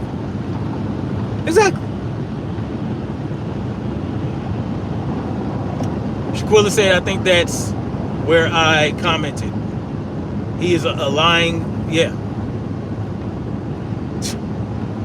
Blessings to you, Black Spring with Autumn, Queen Black Spring with Autumn. Y'all go check her out for some great political commentary. She is one of the very many stifled voices on YouTube that spits real facts about the left-right paradigm line. So, yeah, I mean, weak-minded. The weak-minded drug user gets sued by the weak-minded victim. What are we talking about? Shit's crazy. And because you said that, you know, not to say that you're not some advocate against it, but I would think like the fighters who got to the championship level like you did and fought, you know, top guys and seen how boxing is going, whether you could speak on it or not, that you would have like a no tolerance, like just, you know, dismiss guys that have actually been caught using, you know what I'm saying? Like that's, to me, that would be something that would clean up boxing, like consequences, people having no, I know you said something about Ryan as well, but I mean, for Devin in his lawsuit, I'm like, hey, that you deserve whatever you get if you cheat a man in the ring like that. Facts. I mean, if it was anybody, right, I'd feel the same way. You know, before Canelo was about to fight Triple G, they said, no, this fight is not gonna go on. Right. You know, Tyson Fury as well is like, yep. Tyson Fury got caught up too. Yeah, I know. They don't talk about. Absolutely, Sugar Free Mars. That's exactly what Champside is doing. That's the problem, though. But again, that's why, you know, like you said, of course, Devin is suing for himself. He was in the ring, but ultimately, if all these boxers are watching and they like, man, if I, you know, that's why we always wonder, like, what's the drug testing in this fight? Is there random drug testing? You know what I'm saying? Like Floyd was big on that, right? And I know you fought Pacquiao. We'll never say that he was on it because he never failed any tests, but you know, there was speculation. I'm sure you know about it. Was that something on your mind when you were fighting him? What was the drug testing situation when you fought Pacquiao them 3 times? So the first time we did VADA, second time we did VADA, we did drug testing every single time. Drug testing every. So my question is, see, here's the retardation of it. See, he just went full retard. He went full retard. Why are you doing drug testing if you think that it's wrong to get sued when you get caught using performance-enhancing drugs? If you think that Ryan Garcia getting sued because he used performance-enhancing drugs is soft, then why are you having drug testing? Anybody that thinks Devin is soft for suing, they should get called out for having testing, in drug testing for their fights. Right? Including Stank Davis. Including the face of therapy, Tank Davis. The face of therapy, if he's doing VADA testing with Lamont Roach, he's soft as fuck. He's soft. Right, Sugar Free Mars. I thought exactly. Listen, man. Look. Y'all know what's up. The face of therapy is soft. Floyd is soft. Tim Bradley soft, Pacquiao soft.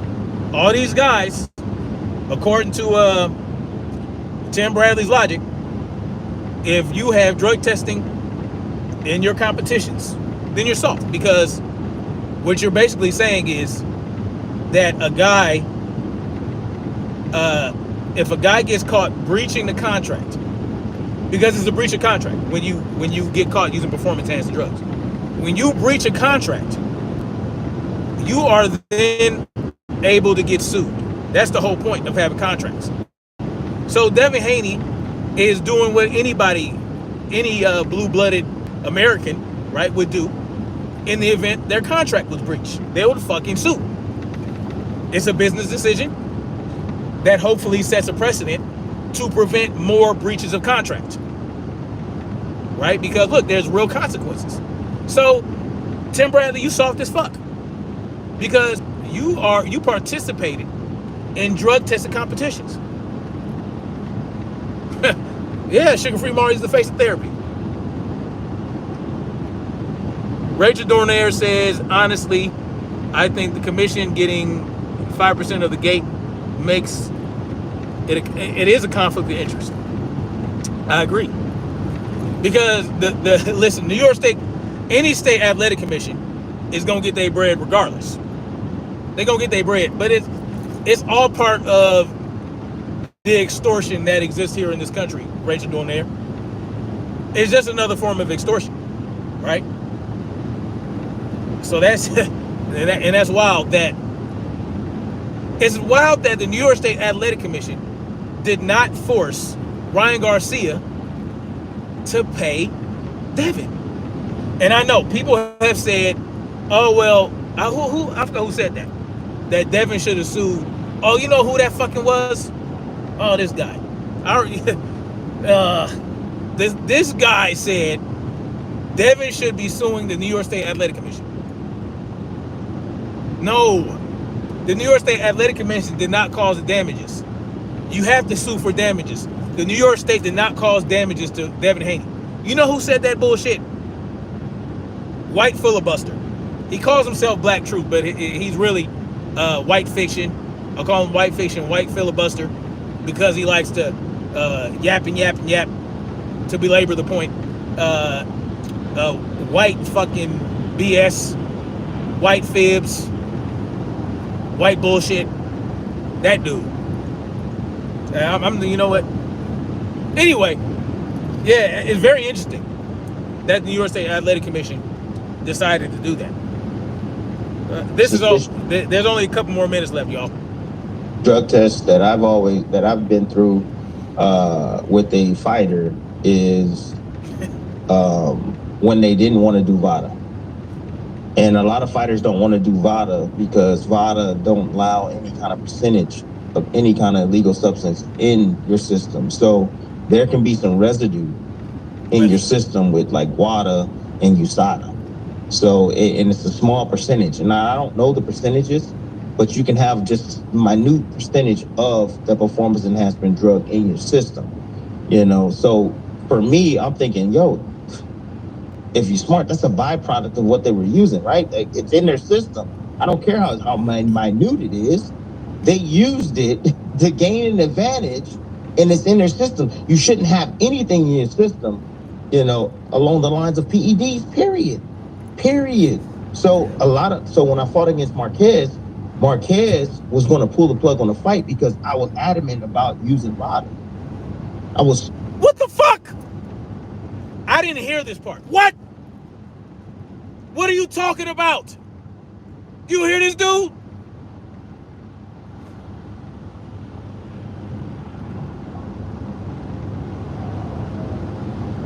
What was it? Y'all, if I'd have heard this at the beginning, well, there was a lot of shit I heard at the beginning that really just, this dude said that Marquez did not want to participate in the contest because he didn't want to do VADA style testing. And Tim Bradley insisted on VADA testing, and he insisted because they do not allow any percentage of performance enhancing drugs in your system. Now, I don't think Tim Bradley is a drug abuser. I don't think he is a performance enhancing drug user. What I think he is a fucking shill and a fucking gatekeeper. And Champside has just placed a fucking landmine below this dude's foot, and he had no awareness. What? No awareness. He had no awareness of it. He just stepped on a fucking a bouncing Betty. Y'all know what a bouncing Betty is? He stepped right onto the bouncing Betty. See what happens with a bouncing Betty? It's an anti-personnel mine. All right, Rachel Donaire knows what I'm talking about. She's a vet. A bouncing Betty is a landmine. It's an anti-personnel landmine. Now, a lot of landmines, you can step on them And if you don't release your foot, it won't go off, right? So Tim Bradley stepped on a landmine that does not have that, okay? A bouncing Betty, if you step on the trigger for a bouncing Betty, it's going to pop up and blow your ass up. That means that you can't get a rock that weighs enough to depress the trigger. No, there is none of that. You can't, there is no, oh, maybe I can avoid blowing this motherfucker up. No, as soon as you step on it, that bouncing Betty is going to pop up and blow your ass into pieces. Tim Bradley just stepped on a fucking bouncing Betty. And Champside basically placed his goddamn foot on it.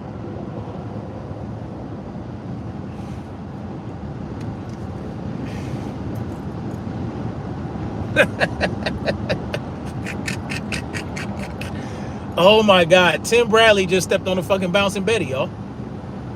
This motherfucker, what? Yo, this is gold right here. Yo, Champside, man. Good job, buddy. Good job. But he wanted to use USADA. And so I said, okay, no problem. You know? And there were speculations because he just had flattened Manny Pacquiao for the first time ever in his career. He knocked out Manny Pacquiao. I mean, you look at him on the scale and he's blown up and he's looking dieseled and you like, yo, what the? Who the hell is this Marquez dude, man? We ain't never seen this muscle dude like this. Like, he's always been ripped, but go and look at those pictures, man. You know? Right. And now I'm speculating, however, look at them photos. Look at the before and after, you know? Because he didn't pop. However, I mean, dude, come on. Yep, that was it, y'all. That was it. Wow. Man, this is crazy. Yeah, you gave in. You used USADA. But you were soft for wanting to use VADA. You were soft for wanting to use USADA. Because you want to insist on drug testing, you soft. If Devin Haney is soft for insisting that there are consequences for popping dirty, then you're soft for using the drug testing program, no matter what it is, USADA, VADA, you soft. You know what I'm saying? J-Man says, Tim just telling him, exactly. Right? He's a fucking shield, y'all. He's a shield. He's not even shilling right.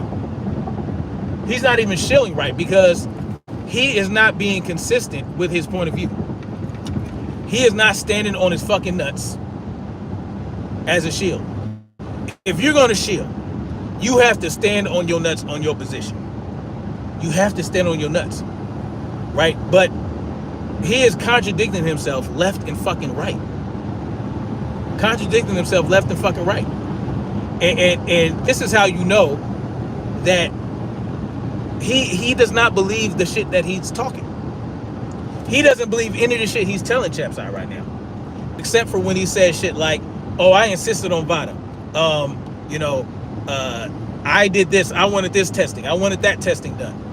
Well, let me ask you something, Tim Bradley. If you insist on the testing, but you think it's soft to sue for it, then what is the purpose of the testing? Let's say they test the pop. What do you want to happen? If a guy tests dirty, you don't want him to get sued. What do you want to happen? You don't want the loss to be erased. What do you want? What do you want? You want the state to get some money? Because that's going to happen. The state's going to get some money. You acknowledged that Golden Boy got bread, and you know Devin got none. So what is it that you want to happen if a guy pops dirty? You just want it to be a no contest and that's it? Do you not want the suspension? What are we talking about? What does Tim Bradley want to happen if a guy pops dirty? That would have been I would have asked that question. All right, Tim, what exactly? Lay out what you want to happen to a guy that pops dirty. What should happen? And this is what I would ask anybody that has a problem with Devin suing. What do you want to happen? You don't want him. I mean, KO don't want him to get a no contest, right? What do we want? What do we want? What do we want to happen? Shaquilla says, I hope he's replaying this ignorance. No, I don't think so. I don't think so, Shaquilla, because look at what I mean, he always says stupid shit. And he continues to say stupid shit. You know what I'm saying? So I don't think he's learning anything from this. He's probably going to replay it and think he killed it. Oh man, I killed that interview. I killed that fucking interview. Yeah. But, and you know what? A lot of people are going to believe he killed that interview because they think like him. Or he's speaking to people in a way that that speaks to their sensibilities. Like I was telling you guys earlier, a lot of people hate Devin Haney. A lot of people want Devin to lose the lawsuit. A lot of people don't care that Devin got cheated. So he's speaking to those people. And unfortunately, that's in the majority. Or as far as those that are voicing their opinions about this whole thing, the majority of them are Devin Haney haters. So he's speaking to those individuals, and those are the people that are going to encourage Tim Bradley to continue to spew bullshit. You see, this is not the world we're living in today, and I love how boxing relates so much to the real world, into politics, into society. You know what I'm saying? I did a live stream a few months ago talking about the similarities between society and boxing, because boxing is unique, y'all. Boxing is unique, right? Boxing is unique in the way people's relationship with boxing is similar to people's relationship with politics and the government. It's very similar, right? And it's easy to be a boxing casual because it's easier to follow an individual boxer that you want to pay attention to. So let's say my favorite football team was the 49ers. I say was because I no longer enjoy the NFL. I no longer enjoy it.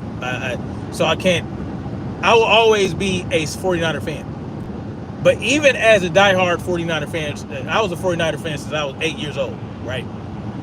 When I was 10 years old, I had the Sega in 1990, or 1992 actually, 1992. My favorite game was Joe Montana Sports Talk Football. That was my favorite fucking game. I played the shit out of that game. I don't know if y'all remember that. I'm a little older than some of y'all. But NFL, Joe Montana Sports Talk Football was my shit. And I used to play the shit out of it. Of course, I played as the 49ers. And it was like the first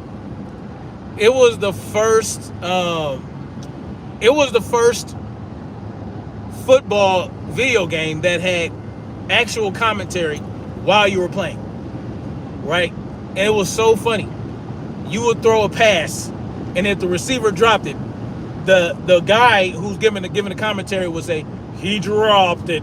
And the way he said it, because it was computerized and digital, it was the most hilarious shit on earth. The commentary, like when a guy would fumble, he fumbled it, and he dropped it. It was hilarious. But it's much more difficult to follow a team of football players than it is to follow a boxer. So anybody that wants to be interested in a sport, it's easier to follow one or two boxers, right? It's easier to keep up with their stats, their records, all that shit. Whereas in football, your favorite team might be the 49ers, but you can't just keep up with the 49ers. You got to keep up with the Niners. You got to keep up with anybody in NFC West. You got to keep up with the Niners, the Rams, the Seahawks, the Niners, the Rams, and Seahawks. You got to pay attention to not the Chargers. The Chargers are AFC. The Niners, the Rams, all of their games. You got to keep up with all their records. You got to pay attention to their stats. You got to. Oh well, if they in that given season, you knew who you would be likely facing in the NFC Championship, and that would be the most tough. That would be the toughest component. Right? You want the weaker NFC West team to win. You want to face them and whatever. So you had to pay attention to all these different stats from all these different goddamn teams. Whereas in boxing, it's easier just, I'm gonna just be a Javante fan and just pay attention to him. I'm not gonna give a fuck about anybody else in the rankings or anything like that. You don't even have to pay attention to the rankings because the rankings are retarded anyway. You know, the WBC rankings, the WBL, the most consistent ranking is the IBF. That's the most consistent. They stay the most consistent, but the bottom line is it's easier to follow. That's why so many casuals flood to boxing, because it's easier to keep up with your favorite fighter. You know what I'm saying? And that's where it becomes a problem.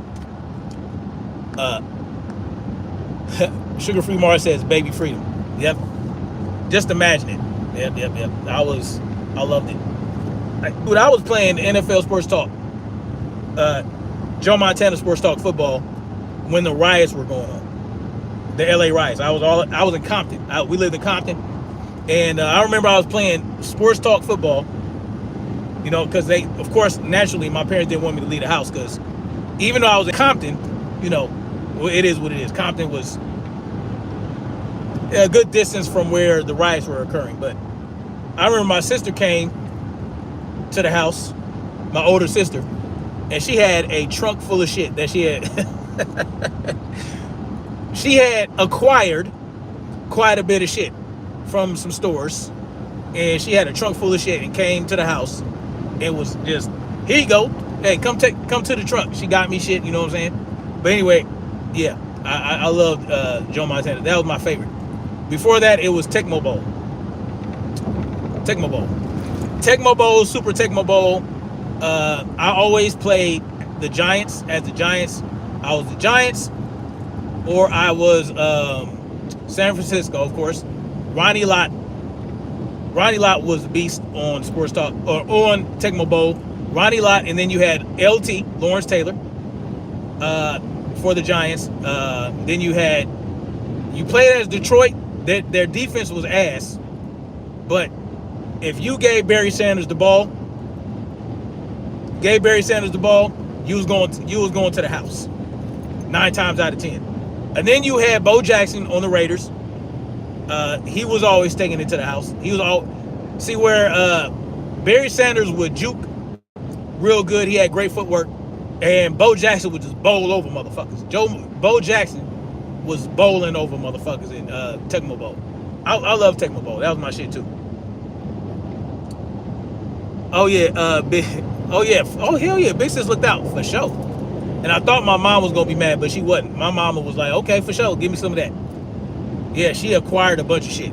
Yeah. You know what I'm saying? But anyway, it's easier to be a casual in boxing and think you know what you're looking at and think you know what you're talking about. And that's the problem. And that's what a lot of these guys, they speak to the casual.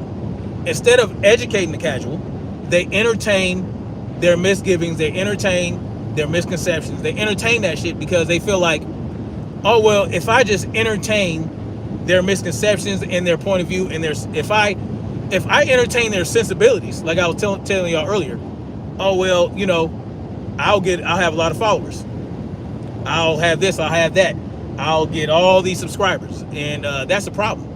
That's a problem because you're lacking in integrity. You know what I'm saying? You're not.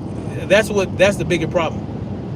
But yeah, Big Sis for sure looked out.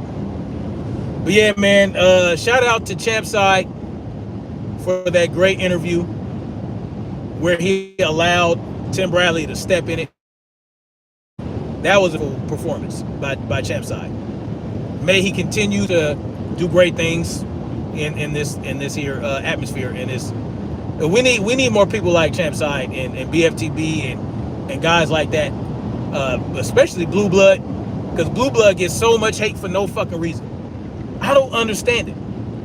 Blue Blood is always right when he feels good enough to put information out there that he got from somebody, and he puts it out, and people challenge him as though they have countering information, but they don't. You see what I'm saying? Like when the whole thing with Gervonta Tank Davis, the face of therapy, the face of softness, because that's what he wants to do. Listen, look, I don't have any, just to let y'all know, I have no problem with therapy. Got no problem with it. You know, if you feel like you need therapy, go on ahead, handle your business. But I don't know. It's just, I feel like he's using this shit to run away from a challenge. So in order to, you see, that's what I'm saying. Like a lot of these people that these people cater to, they're soft, right? They're sensitive. They're weak-minded. And so he thinks that, well, I'll still garner enough support. I can shy away from a challenge and use words like, oh, I want to go to therapy. I want to get into therapy and be soft for my daughters. And he believes that that's going to get him a certain amount of respect. No one's going to call him out for not challenging himself because he says he wants to go to therapy. Fuck that. Fuck that shit. No. Again, you can continue to challenge yourself in the sport of boxing and go to therapy. You can be a more, you can be a gentle father to your daughters. You can show your daughters a softer side of yourself while still being an aggressive, assertive individual in your field. If you can't separate those things, that's on you, right? So I'm not going to give you a pass because you're telling us, oh, well, I want to go to therapy and be soft for my daughters. No. That's why you're the face of therapy. You understand what I'm saying?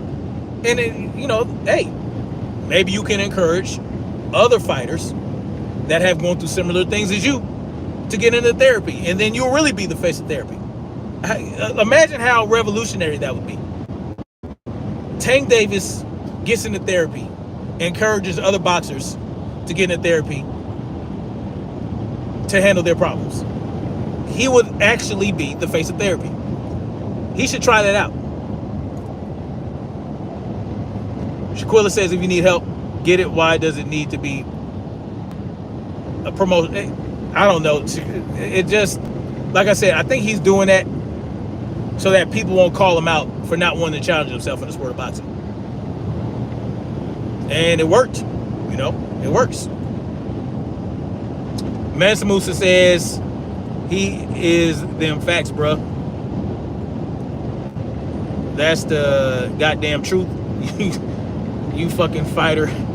Yeah, exactly. He's definitely using this. And listen, man, I did a, you know what's funny? Every time I do a video, Tank is supposed to be the face of boxing, but every time I do a live stream on him, I get like 1 or 3 views. It's hilarious. But I did a live stream where I said that, what did I say? I said, no, we need to take our titties out of his mouth. Y'all need to take your titties out of Tank Davis' mouth. He a grown-ass 30-year-old man. That we need to stop coddling this man and acting like he's a child and that he can't handle his own business, right? Why are we... No one does that for Devin. No one does that. Well, they do that for... They do that. Yeah, they do it for Shakur. But there are a number of boxers they don't do that for. Listen, pull your titties out of Tank's mouth. Take your titties out of his mouth. Let him be a grown-ass man. All right? All right?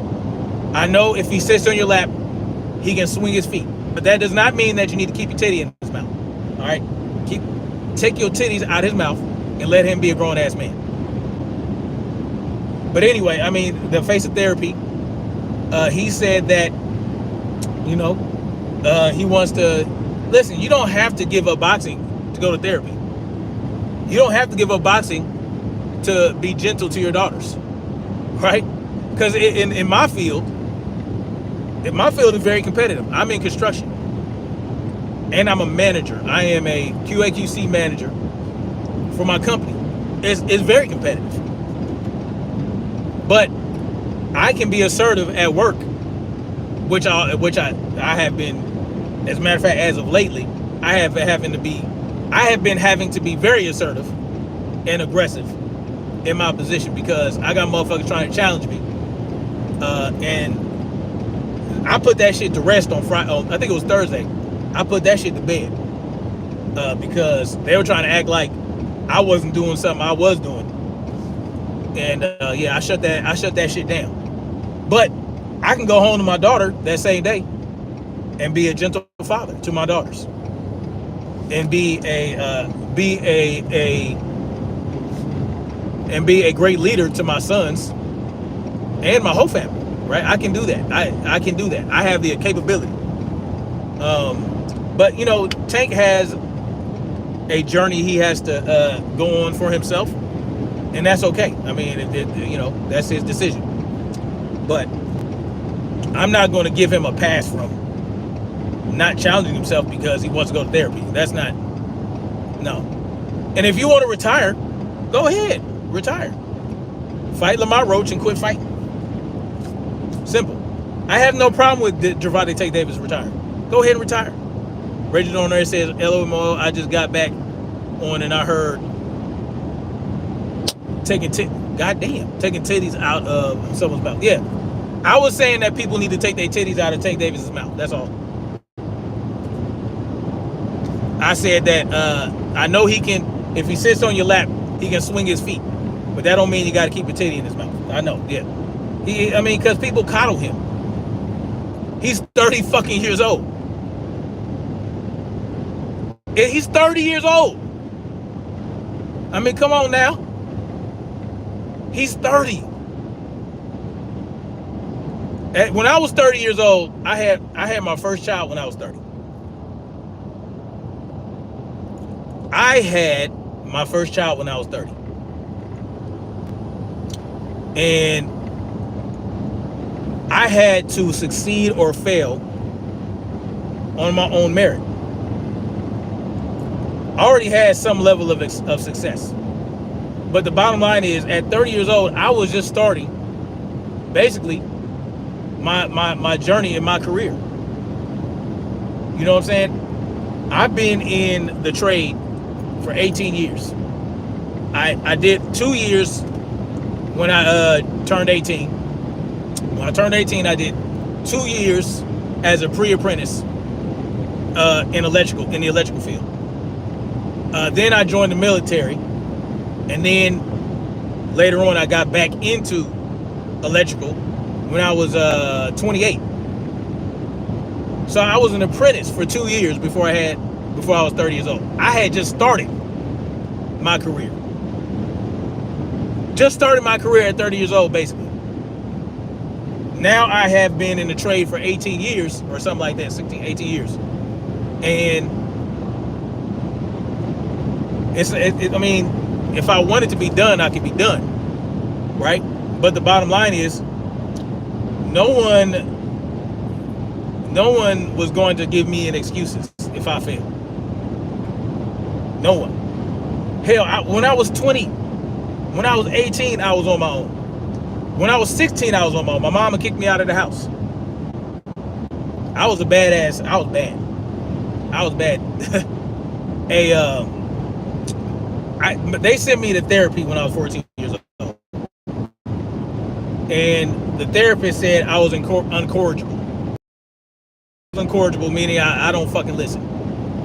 I do the opposite of what you tell me just because you told me to do it. And I'm still kind of like that to this day. I haven't grown out of that. But the bottom line is, I was 16 years old when I got kicked out of the house. And you know what's funny? I got kicked out. I was already doing bad shit before that. All right, this was just the thing that got kicked me out was the straw that broke the camel's back. But the reason I get kicked out wasn't even because of something I did. My brother, my older brother, who didn't even live there at that time, old ass blunt, left an old ass blunt in my drawer. It was probably like 6 months to a year old. It was his blunt. It wasn't my blunt. It was his blunt. My mama found it, and that's when she called the police on me because I was being bad, and she kicked me out. What's funny is right before the police showed up, she slapped the shit out of me. But that's a whole nother story. The bottom line is I was 16 years old. So maybe that's why I have no fucking sympathy for a grown ass 30-year-old millionaire that gets coddled by everybody. I can't myself to do it. But I got kicked out of the house 16 years old. I got sent to a group home in Hollywood. It was a co-op group home. I made decisions in my life that nobody was going to come save me from. I had to learn on my own, right? 16 years old, got kicked out of the house. My brother, I never told him my brother, by the way. I never said, oh, that's not mine. I just was like, whatever. Because I wasn't a snitch. I didn't believe in ratting. Because 6 years prior to that, I called the police on my parents for whooping my ass. The police showed up and said, hey, told my parents, hey, he called us over here because he said y'all was whooping his ass. And then they left. And I got another ass whooping. So I learned my lesson about snitching. So anyway, got kicked out. Went to the group home. It was a co-op group home. Whose idea was this? Whose idea was it to put horny ass teenagers in a co-op group home? Horny ass runaways. There was this chick in there. Oh, she was chocolate, just a beautiful chocolate, just sexy motherfucker. But anyway, there was this chocolate chick. I got caught, we got caught doing things, and we both got kicked out. I got kicked out of 4 co-op group homes. Because after the first one, you basically can decide. It's up to you where to go to next. So in Hollywood, there were quite a few group homes. Of course, I always decided to go to the co-op group home because why not? I mean, I got kicked out of so many goddamn group homes for finagling with the chicks. It was ridiculous. And then finally, I was running the streets, but I was 16, 17 years old. There was nobody that was gonna coddle me. Every decision I made, I had to suffer the consequences for. So maybe I don't give a fuck about what Gervonta Tank Davis is talking about. And that's why I have such a problem with so many people kissing his fucking ass. Like, no one told you to like, what all you're doing is not fighting the people that you should be fighting. And that's your decision. But why are we making excuses for him? We know goddamn well Lamont Roach should not be fighting Tank Davis. It's what? Mountain Messamu said, bro, I was a DJ in the Department of Juvenile Justice at a young age, bro. Oh yeah, man. Yeah, I had I had a lot of fun. I had a lot of fun. There was a lot of ups and downs, of course. Yes, Sugar-Free Mars, those are my testing grounds. And there was this one group home. It was called The Way In. The Way In, that's crazy. Just to think about the name of the group home and what I was doing to get kicked out of the group home. It was called The Way In. I was finding my way in to the young ladies, and I found my way out. That's funny.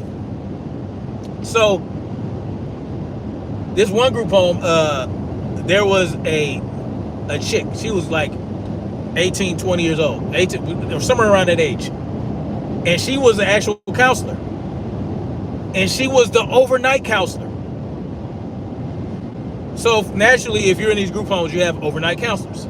She was an overnight counselor, and she was bad as fuck. She was bad, but she was a college student. You know what I'm saying? And she was going to be a sociology major, and so she was doing that. But yeah, I did something. You know, I had my way with her. You know, she was, you know, it was like a 4-year age gap, no big deal. But yeah, I don't know what it was. Like, I lost my virginity when I was 10 to the chick next door.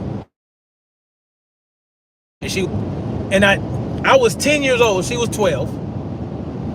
I didn't have sex after that for 4 years, 4 or 5 years. I didn't, but then, and I wasn't really trying to, well, I was ditching a lot. So when I was a sophomore, I met this chick around the corner from the house. She went to an all-girls school, so she didn't go to my school. She didn't go to Crenshaw. I went to Crenshaw High School. Yeah, I was 10. Sugar-free Mars, yeah. But she knew what she was doing. She knew how to make it happen. And it happened. And of course, I didn't last goddamn 30 seconds, but nonetheless. Yeah. And you know what's funny? She ended up having a baby a year later. It wasn't by me. It was by some grown-ass man. So, explains a lot. It was a grown-ass man. He was a grown-ass man. It was crazy. So, yeah. She ended up having a baby, but yeah. I was ditching the 10th grade. So, I ditched 60 days. I missed 60 days of school in the second semester of the 10th grade. 60 days. That's like 90% of the total classes. I ditched every day because I was being a little horn dog. I was skipping classes to go, and this young lady was skipping classes too. She was 16, I was 16. We were both skipping classes. Her parents were lawyers and doctors and shit, and they were going all day, you know. But anyway, yeah, I was when I was in these group homes, I was getting it in at every single one. And then finally, I did some shit that landed me in a youth authority camp. So I was in YA for like 3-4 months, but it was like a low security YA. There's really no such thing as a maximum security YA. If you did something to get maximum security, they're trying your ass as an adult. But I ended up in a camp, and there were girls there too, but we were separated. There were cameras everywhere. They did not tolerate any physical contact at all. And what's fucked up was we would go to these damn meetings or whatever you want to call it, and they would make us get on our fucking knees when they addressed us. It was fucking trash. We had to take a knee. Oh, you got to take a knee. So they'll stop us and make us take. It was bullshit. Anyway, I ran away from there. I escaped. I escaped. So I was like 17 at that time. I escaped, and eventually I went to Job Corps. So I finished. I got my GED in Job Corps. It took me like 2 months, and I was like, a GED, that's damn near as good as a goddamn high school diploma. I said, why did I need to go to school anyway for 4 years when I can just get my fucking... I hated school. I thought it was completely pointless. I saw no point in going to these goddamn institutions. So my penchant for freedom started at a very early age for me. I hated authority. I hated institutionalism. I could not stand it. And then I joined the fucking army. Makes sense, right? I joined the army. But I didn't know that this is what my passion was when I joined the military. Even when I was a kid, I just thought I didn't like people telling me what to do. I didn't like being institutionalized. I did not like authority, because that's just naturally who I am. I didn't understand what I was.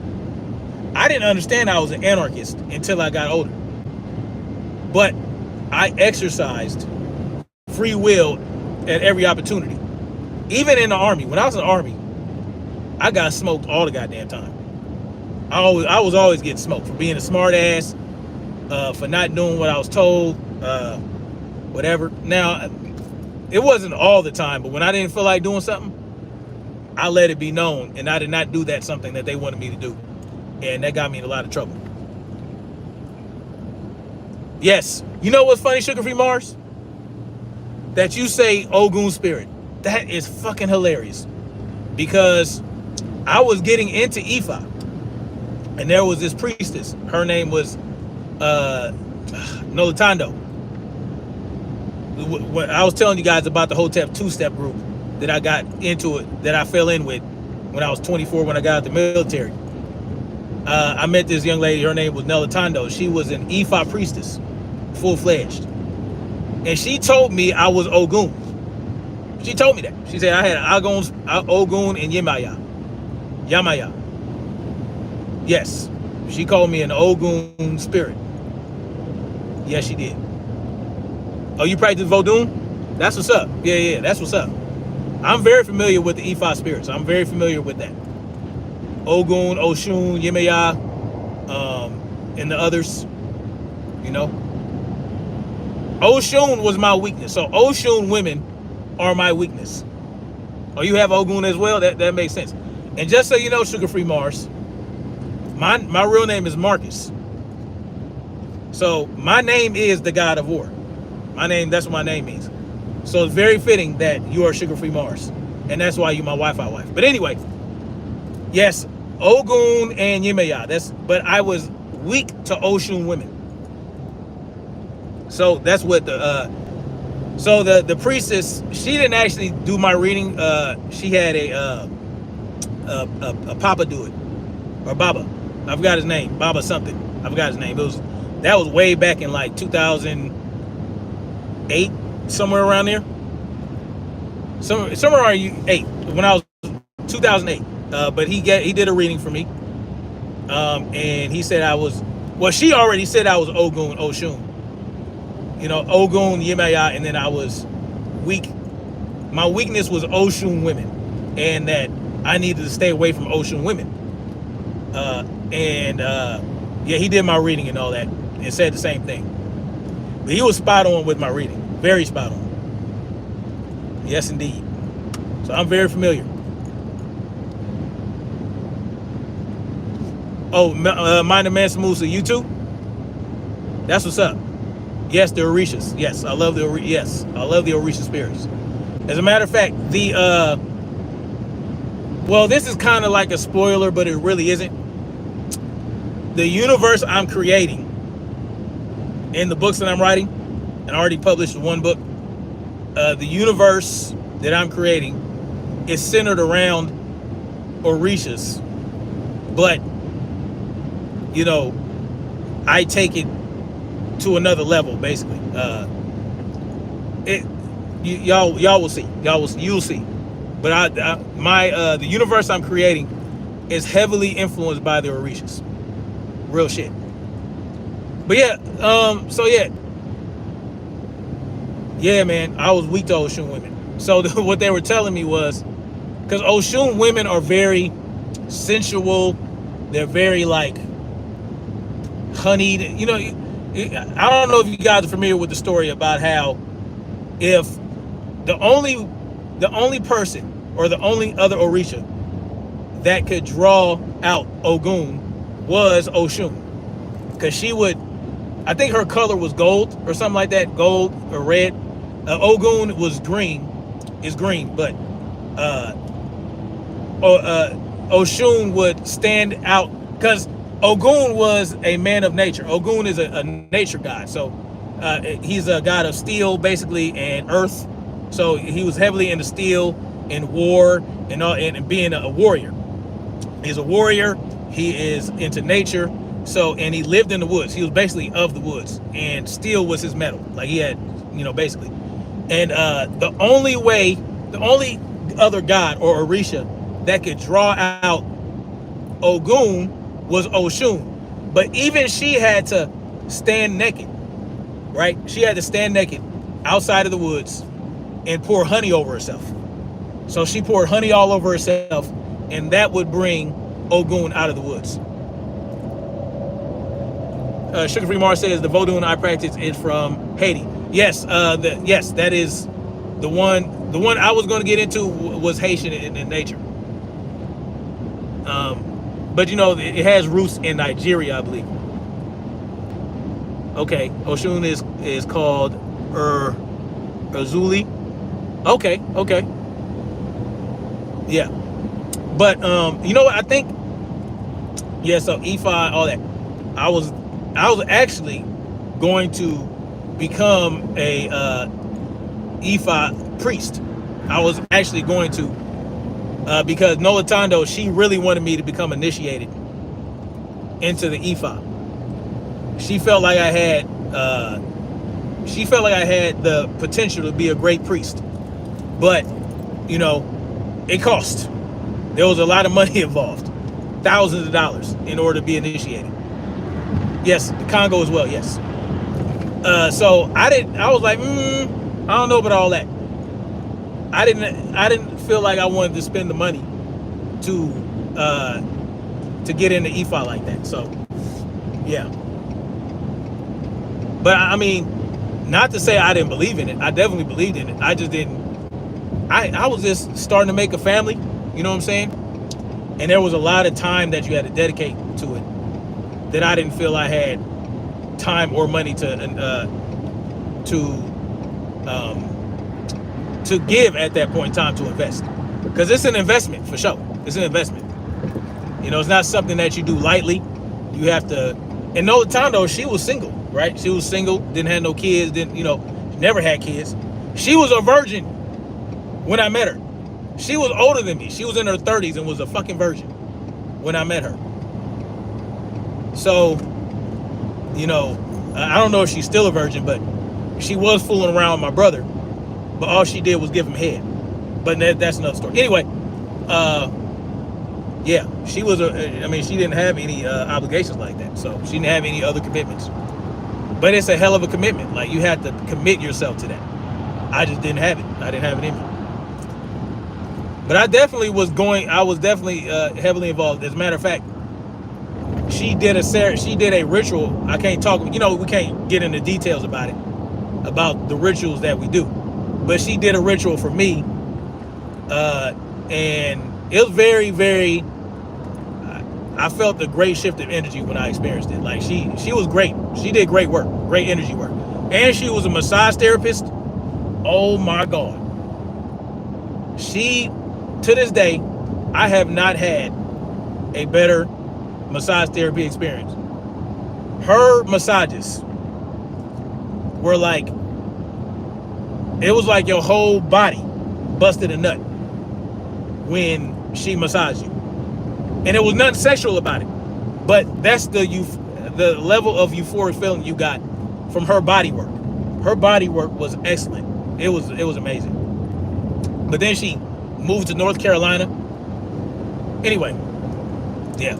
So I was definitely into that. Definitely. Shaquilla says, interesting, you both possess the warrior spirit with the compassion for justice. Exactly. Yeah, absolutely. Absolutely. And that's why when Sugar Free Mars was on Champside, like,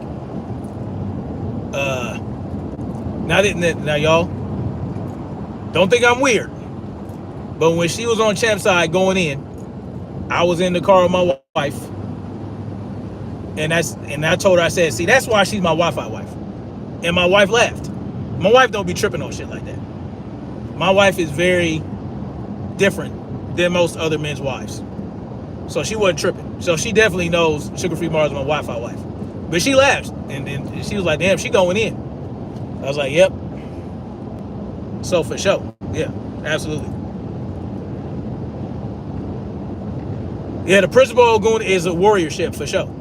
And having been a veteran, like she read that very well in me. And Nola Tondo, she was great. She was great. She was great. Oh yeah, my wife ain't tripping. My wife is very secure. Cause see, my wife, I'm not gonna say she don't care what I do, but she knows that I handle business. She has not ever had to work. We got 6 kids. I take care of her and my 6 kids. She knows no matter what happens, she's gonna be taken care of. She knows that. And that's where we're at in our relationship. I mean, once you gain that level of appreciation and security from someone like that, I never disrespect her. She knows I'll never disrespect her. She knows I'll never, not that I'm doing anything. I'm not doing anything outside of my relationship because these chicks is crazy. I'm not doing nothing. I don't got no concubines. I ain't got no second wife. I ain't got no side pieces. I ain't got none of that shit going. None of that. I said, listen, I don't care what you tell me. These chicks is crazy. These bras are out of control. I said, I ain't doing nothing with these. You know what I'm saying? I'm not. Because even though I might have permission to do what I want to do, I choose not to exercise it because, I mean, who has that type of energy? I don't have the energy for that, yo. Let me tell you something. I did an experiment, okay? I did a social experiment. And the result of that social experiment is that the way things are shook out right now in the dating world, ain't nobody got time for that. There's nothing to gain from doing it. Like, maybe back, if I was this age in the 90s or something like that, 2000s, before the advent of social media, I would entertain it. But, I told her, because my wife, she's silly. But I said, listen, it would take a unicorn of a woman for me to even entertain the thought. She has to be a fucking unicorn, right? Because not only does she have to have a certain mindset, but she will have to accept my situation. And that combination, it requires unicorn material. You understand what I'm talking about? It requires it. How long have we been married? Technically, we've been married for 8 years. And listen, neither one of us believed in marriages, right? My wife and I, we were not pressed to get married. Like, we were content on just having the relationship we had, the committed relationship we had. The problem was, I was in a union, and my local used to allow civil unions in order for my wife to get on my health insurance. And they allowed it for like years. But for some reason, they did away with civil unions being eligible for health insurance. And my wife didn't work. So obviously I had to make sure she had health insurance. And I didn't want to just leave the union. I wasn't even vested yet. So I wasn't vested in the union yet. And outside, I mean, nowhere else is going to allow that to happen. Most companies are going to make sure you're married first. So the only reason we got married is because I needed to make sure she had health insurance. That's it. I mean, so technically we were married for 8 years. Sugar Free Mars says, you can't treat people, you can't trust people in these streets. Absolutely not. For sure. And then Human Nature says, would you do a polyamorous type stuff? No, because I know what polyamorous means. I am selfish. So, nope.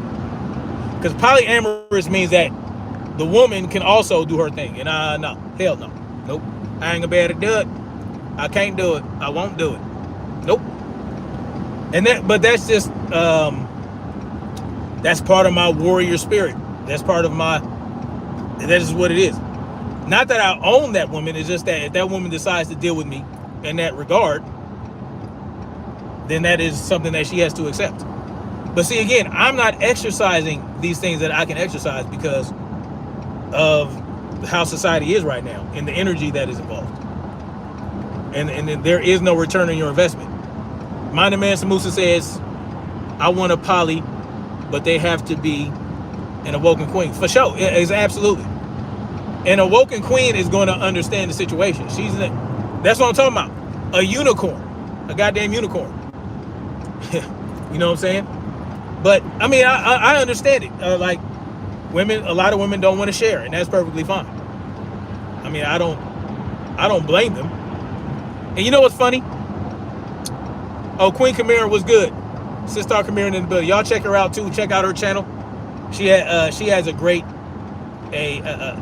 mental health focused channel. So y'all go check her out. She is a therapist. Correct me if I'm wrong, Queen Kamira. You are a therapist, right? You're not a psychologist, but you do practice in mental health field. So y'all go check her out. She has excellent content. And it's something very different. I like her last video where she has like a meditative, something that you could kind of relax and get into a more peaceful state of mind, something to help you ease yourself. Yeah, check her out as well. Great content creators on this channel, y'all, including Sugar Free Mars. I think y'all go check her out. Y'all can all drop your links in the chat. But most of y'all that are in the chat know each other, so y'all know what's up. But yeah, see, I understand a woman not wanting to share and all that. But the issue with the poly thing for me is that, I mean, it's really no problem, right? It's no problem if a man can handle it, right? If a man has the wherewithal and the ability to take care of multiple women and multiple families, more power to him. More power to him. You know what's funny? I was there's a lot of funny shit that happened in my life. What's funny is I was when I first met this Hotep two-step group back in LA, there was a young lady that I was really attracted to. Not physically attracted, but how she spoke. She was a spoken word artist. And the way she spit, it was fucking amazing. And she was chocolate. I got an affinity for chocolate queens. But also not I don't discriminate. But if they got that chocolate, that kind of makes me weak a little bit. But it wasn't even that. It was the way she spoke, the way she carried herself. I felt like it was excellent. And we tried a little something. We tried to make something happen, but at some point she was becoming way too aggressive. Way too much with the masculine energy. And I don't have a problem with a woman being assertive in the field that she is, like a spoken word artist, especially if you're a spoken word artist and you are spitting about society and the injustices and all that. You can't be soft while you're doing it. You got to be raw. You got to be like, you know what I'm saying? Hey, I had no problem with that, but don't do that shit to me. I didn't do nothing to you. But anyway, she was a little too, she came with the masculine energy a little too much. She didn't know how to separate it. And I didn't really like that. So, and nothing ever came about it. But she ended up getting with somebody else. And this dude, it didn't work out for them, right? They had kids together, and it was a big problem. Like it didn't work out. Exactly, Sugar Free Mars, no balance. She had zero balance. And the reason, and what really cinched it for me, and how I understood how big of a big of a bullet I dodged, is because when they broke up, they didn't really break up. They were still trying to make something work. But she called me, right? I remember her too, because I was driving a tow truck. And she called me when I was on the job. and we were having a conversation. Sometimes when you drive in a tow truck, you have a lot of downtime. So we were talking, and she was telling me about what's going on with her and old dude, and me and him were actually cool. We were cool. He knew a lot of kung fu and all that other stuff. He was also part of a particular family that I'm not going to talk about right now, but we were cool, and we were practicing kung fu together. He was showing me some kung fu stuff. Anyway, she was like, "What do you think about polygamy?" I was like, "Yeah, I mean, it depends. You know, it depends on the situation. You know, polygamy in this day and age is not the same as it was back, you know, in ancestral times with our ancestors. You know, there's a very different thing going on, blah, blah, blah." I said, I really got no issue with it. You know, polygamy is when a man has more than one wife, and he has multiple families or whatever. And she said, "Well, what do you think about monogamy?" I said, "Monogamy? What the fuck is that?" I swear for God, y'all. She asked me, "What do I think about monogamy?" I said, What is that?" I said, "What is monogamy?" She said, "When a woman has multiple husbands." I said, "What?" She said, "Yeah, what do you think about that?" I said, that doesn't make no sense. It doesn't make any sense. A woman with multiple husbands? Now, I don't even know why she approached me with that, because she know good and goddamn well I am not going for no shit like that. I am too dominant for that. No way.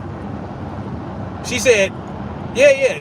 You know, I said, "What is monogamy?" She said, "Oh, that's when, you know, a woman has multiple husbands." I said, "That doesn't make any fucking sense." And we got into it about that. She said, "Why it don't make no sense?" I said, "Do you know the point of polygamy is? Do you know what the point of that is?" She said, "Yeah, so y'all can fuck whoever y'all want." I said, "No, that's not. What are you talking about? No. Polygamy is about building a strong family. A man has a capability of getting multiple women pregnant at the same time to build a strong family. You know, because once you do that, you're all family. The wives or sister wives and all that. You're all family. And you have the capability of spreading your progeny across the world and building your legacy. That is the point of polygamy, right? If a man is capable, he can do that. He can do that, and it'll be okay.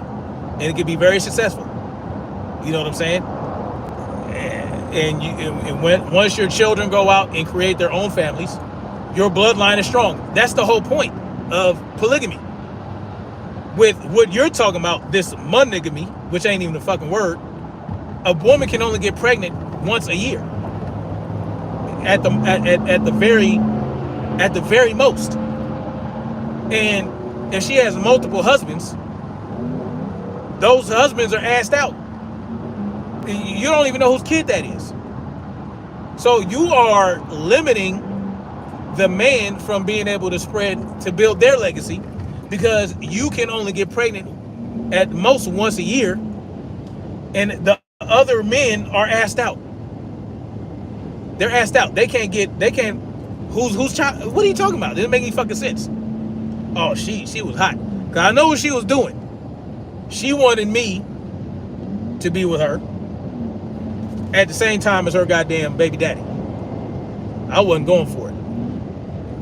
That's what she wanted. She wanted me to be with her and her goddamn. No, not me. He might accept that, but not me. I'm not doing it. You got me fucked up. You got me fucked up. Cause I already know it's gonna be problems. Because when we were sparring, right, it was very light sparring. Very light. I didn't know shit about Kung Fu. He was a Kung Fu master, not me. I was the boxing I wasn't even really in the Muay Thai then. I was the boxer. I knew boxing. But he was doing the Kung Fu, and I was learning from him, so I was a good student. But when we were doing some light sparring, this motherfucker elbowed me in the mouth. Hard. And I was bleeding and shit. And we almost got into it, but he apologized, but trust me, I knew what he was doing. I knew what was up. Because he knew about me and her messing around a little bit. I mean, I never got in her draws, but God knew what a disaster that would be. But, you know, we fooled around a little bit, you know what I'm saying? But the bottom line is, it doesn't work. Exactly, Sugar Free Mars. Exactly. I said, hey, man, I'm thinking you got the kids with her. You don't want, hey, that's you.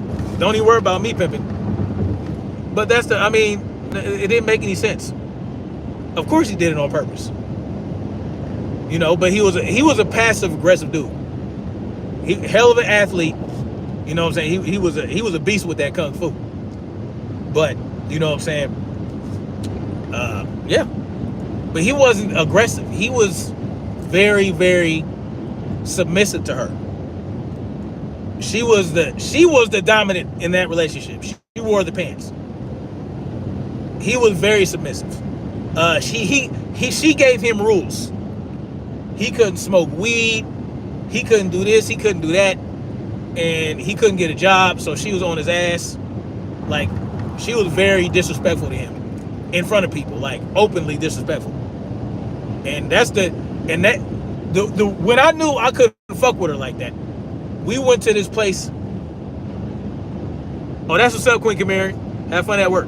Working on the Sunday. That's what I'm talking about. All right, I got about 5 minutes left. Anyway, when I knew she wasn't gonna work for me, we were in this place called Simply Wholesome, right? It's like it's a black-owned business. It's a black-owned restaurant off of Overhill and Slauson in LA. And we ate inside. Right? Now, it's not like a very traditional restaurant. They didn't necessarily have waiters, but you ordered at the counter, and then you sat down, you took a number, and they brought your food out.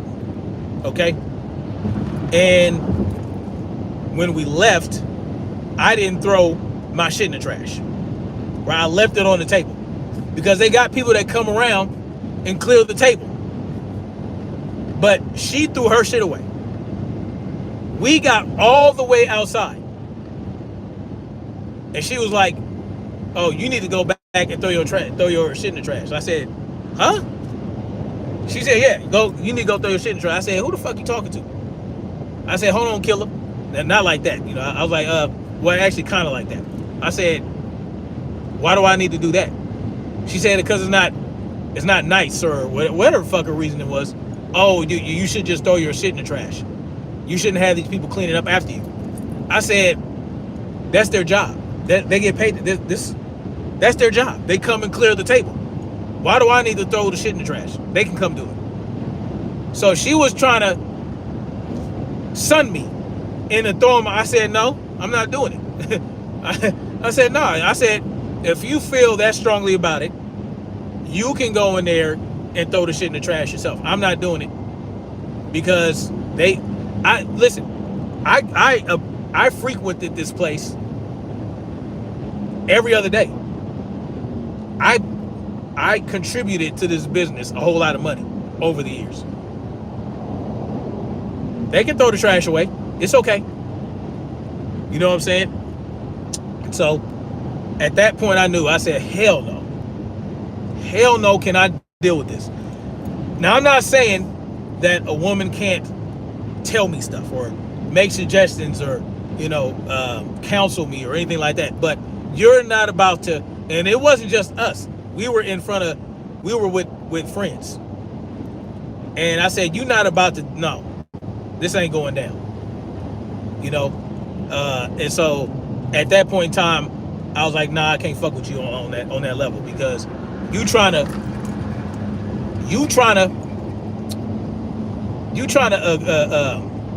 and this is just this is just who she is. So I said, no, a man like me would not work for you. A man like me would not work, because I'm not about to let you try to, you know, it's the way she did it, you know?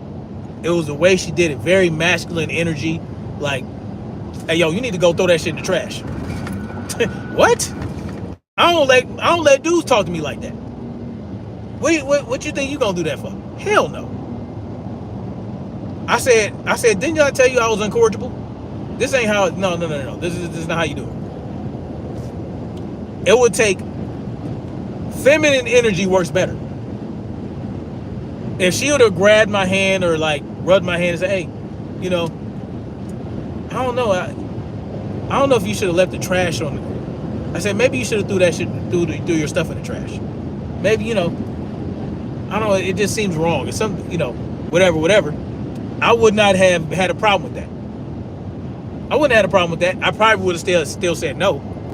But I would have been like, yeah, I understand what you're saying, but you know, they'll take care of it. You know, that's their job. I mean, that's, you know, they'll take care of it. And by the time I get back all the way back in the restaurant to do it, it would have probably already been done. But I probably would have still said no, but I would have considered it. I would have given it more consideration if she would have been like, I don't know, you know, it just seems like, you know, these guys, they work very hard and, you know, they already have to clean bathroom. You know, women have a way they can get you to do things that they want you to do with feminine energy. And that's how my wife is. My wife is exactly like that. That's how my wife is. And that's how she was able to hook your boy with her femininity. Like, she's very, you know, she's not aggressive at all. You know what I'm saying? And especially not in front of people. My wife would never do that in front of people. She would never do that. And you know, a lot of people might think it's silly or whatever, or insecure. Oh, you insecure. No, it's not about that. No, it's not about that. It's not about insecurity. It's about respect. It's about respect and honor and duty. Because there are certain things I would not do to you out of respect and duty and honor. So I expect the same. You know what I'm saying? But yeah, I mean, my wife is not like that. My wife is not aggressive. She's not any of that. Now, can she be aggressive behind closed doors when she feels like, yeah. But she's a lot more non-aggressive than aggressive toward me. Like, she does not disrespect me at all, especially in front of other people. Minor Man Musa says, and for Kung Fu guy, I don't know Kung Fu, but word. You know, and it didn't matter in their relationship if he knew Kung Fu, because, I mean, goddamn, she drove that dude crazy. They went through some crazy shit. They bought some land in Belize. They moved to Belize. And they went through some shit in Belize, and this dude almost died, and it was crazy. That's a whole nother. I don't even think I don't even want to put their business out there like that. Mountain Messu said feminine energy is only substance to submit, humble, and defeat. Exactly. Now, I don't submit. I don't subscribe to necessarily to the alpha thing and all that, but I understand the use of the term to explain. It's more of a tool to explain what. I don't know. It's just people misuse. I know, Minded Man and Musa, you're not misusing the word. I know you know what it really means, but a lot of people use it. I don't know. A lot of alphas call themselves alphas that aren't alphas. But I get what you're saying, though. But in feminine energy, it has a way.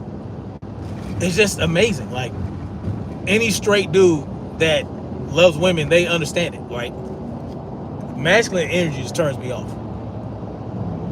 And there's now, it doesn't mean, masculine energy does not mean assertive. It does not mean aggressive necessarily. It just depends on the context and the situation. It's situational. So if you're in a situation where aggressiveness and assertiveness is called for, then go ahead and use it. But real feminine women know when to do that and when not to do it. And they don't even have to think about it. They don't even have to turn it on or off. They already know when they fuck with certain dudes, they know how to behave. It sounds crazy. They know how to behave. I'll say behave because men know how to behave around real feminine women. it must be understood that men treat feminine women better than masculine women. Period. Especially if the femininity is genuine. They know how to treat that woman. A man will take care of a woman for the rest of her fucking life if she is a genuine feminine woman. You know what I'm saying? And that's period. You know what I'm saying? But I was on a lot longer than I expected to be, y'all. But thank y'all for coming through. I gotta order my dinner because it's been a long drive and I fasted. So on the days I don't work out, I fast until my evening meal. Well, not evening meal, but afternoon meal. So I gotta make sure it gets to the house by the time I get there, because I'm gonna be angry. I'm gonna be hangry. Anyway, thank you guys for coming through. I appreciate you guys for always supporting and all that good shit. And we gonna keep it pushing, man. We gonna, the state of boxing needs to improve.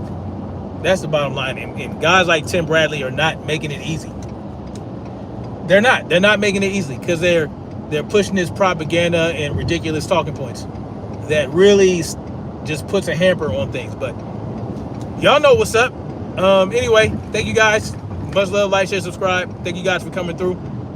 Oh, Shaquilla asked, did I catch BS Live Friday? I did. I caught a lot of it. I caught a lot of it. I didn't. I think he went 5 hours that night. I didn't, because I like to listen to different people while I work out. So, and I work out in the morning. So if I don't catch his live, I'll sometimes listen to it while I work out the next day. So him, people that do long live streams, the Queens of Boxing Talk. If I go for 2 or 3 hours on a workout, I'll listen to Queens of Boxing Talk, Blue Blood, and some people in the political space and all that shit, just so that I don't have to keep, I gotta scroll and find a new video. No, I know I'm doing a 2-hour workout. They did a 3-hour live stream. I can just let that thing play while I work out. J-Man says, once the face of therapy retires, we one step further in the right. I agree. I think, he needs to hurry up and retire. Minor Mansa Musa says, alpha male is men amongst men, and only men can be around, respectful, cause that energy is not for the weak. I agree, man. Like I said, I know you're using it in the correct way. But anyway, much love, you guys. Like, share, subscribe, and we're gonna keep marching forward toward freedom. Peace. God damn it.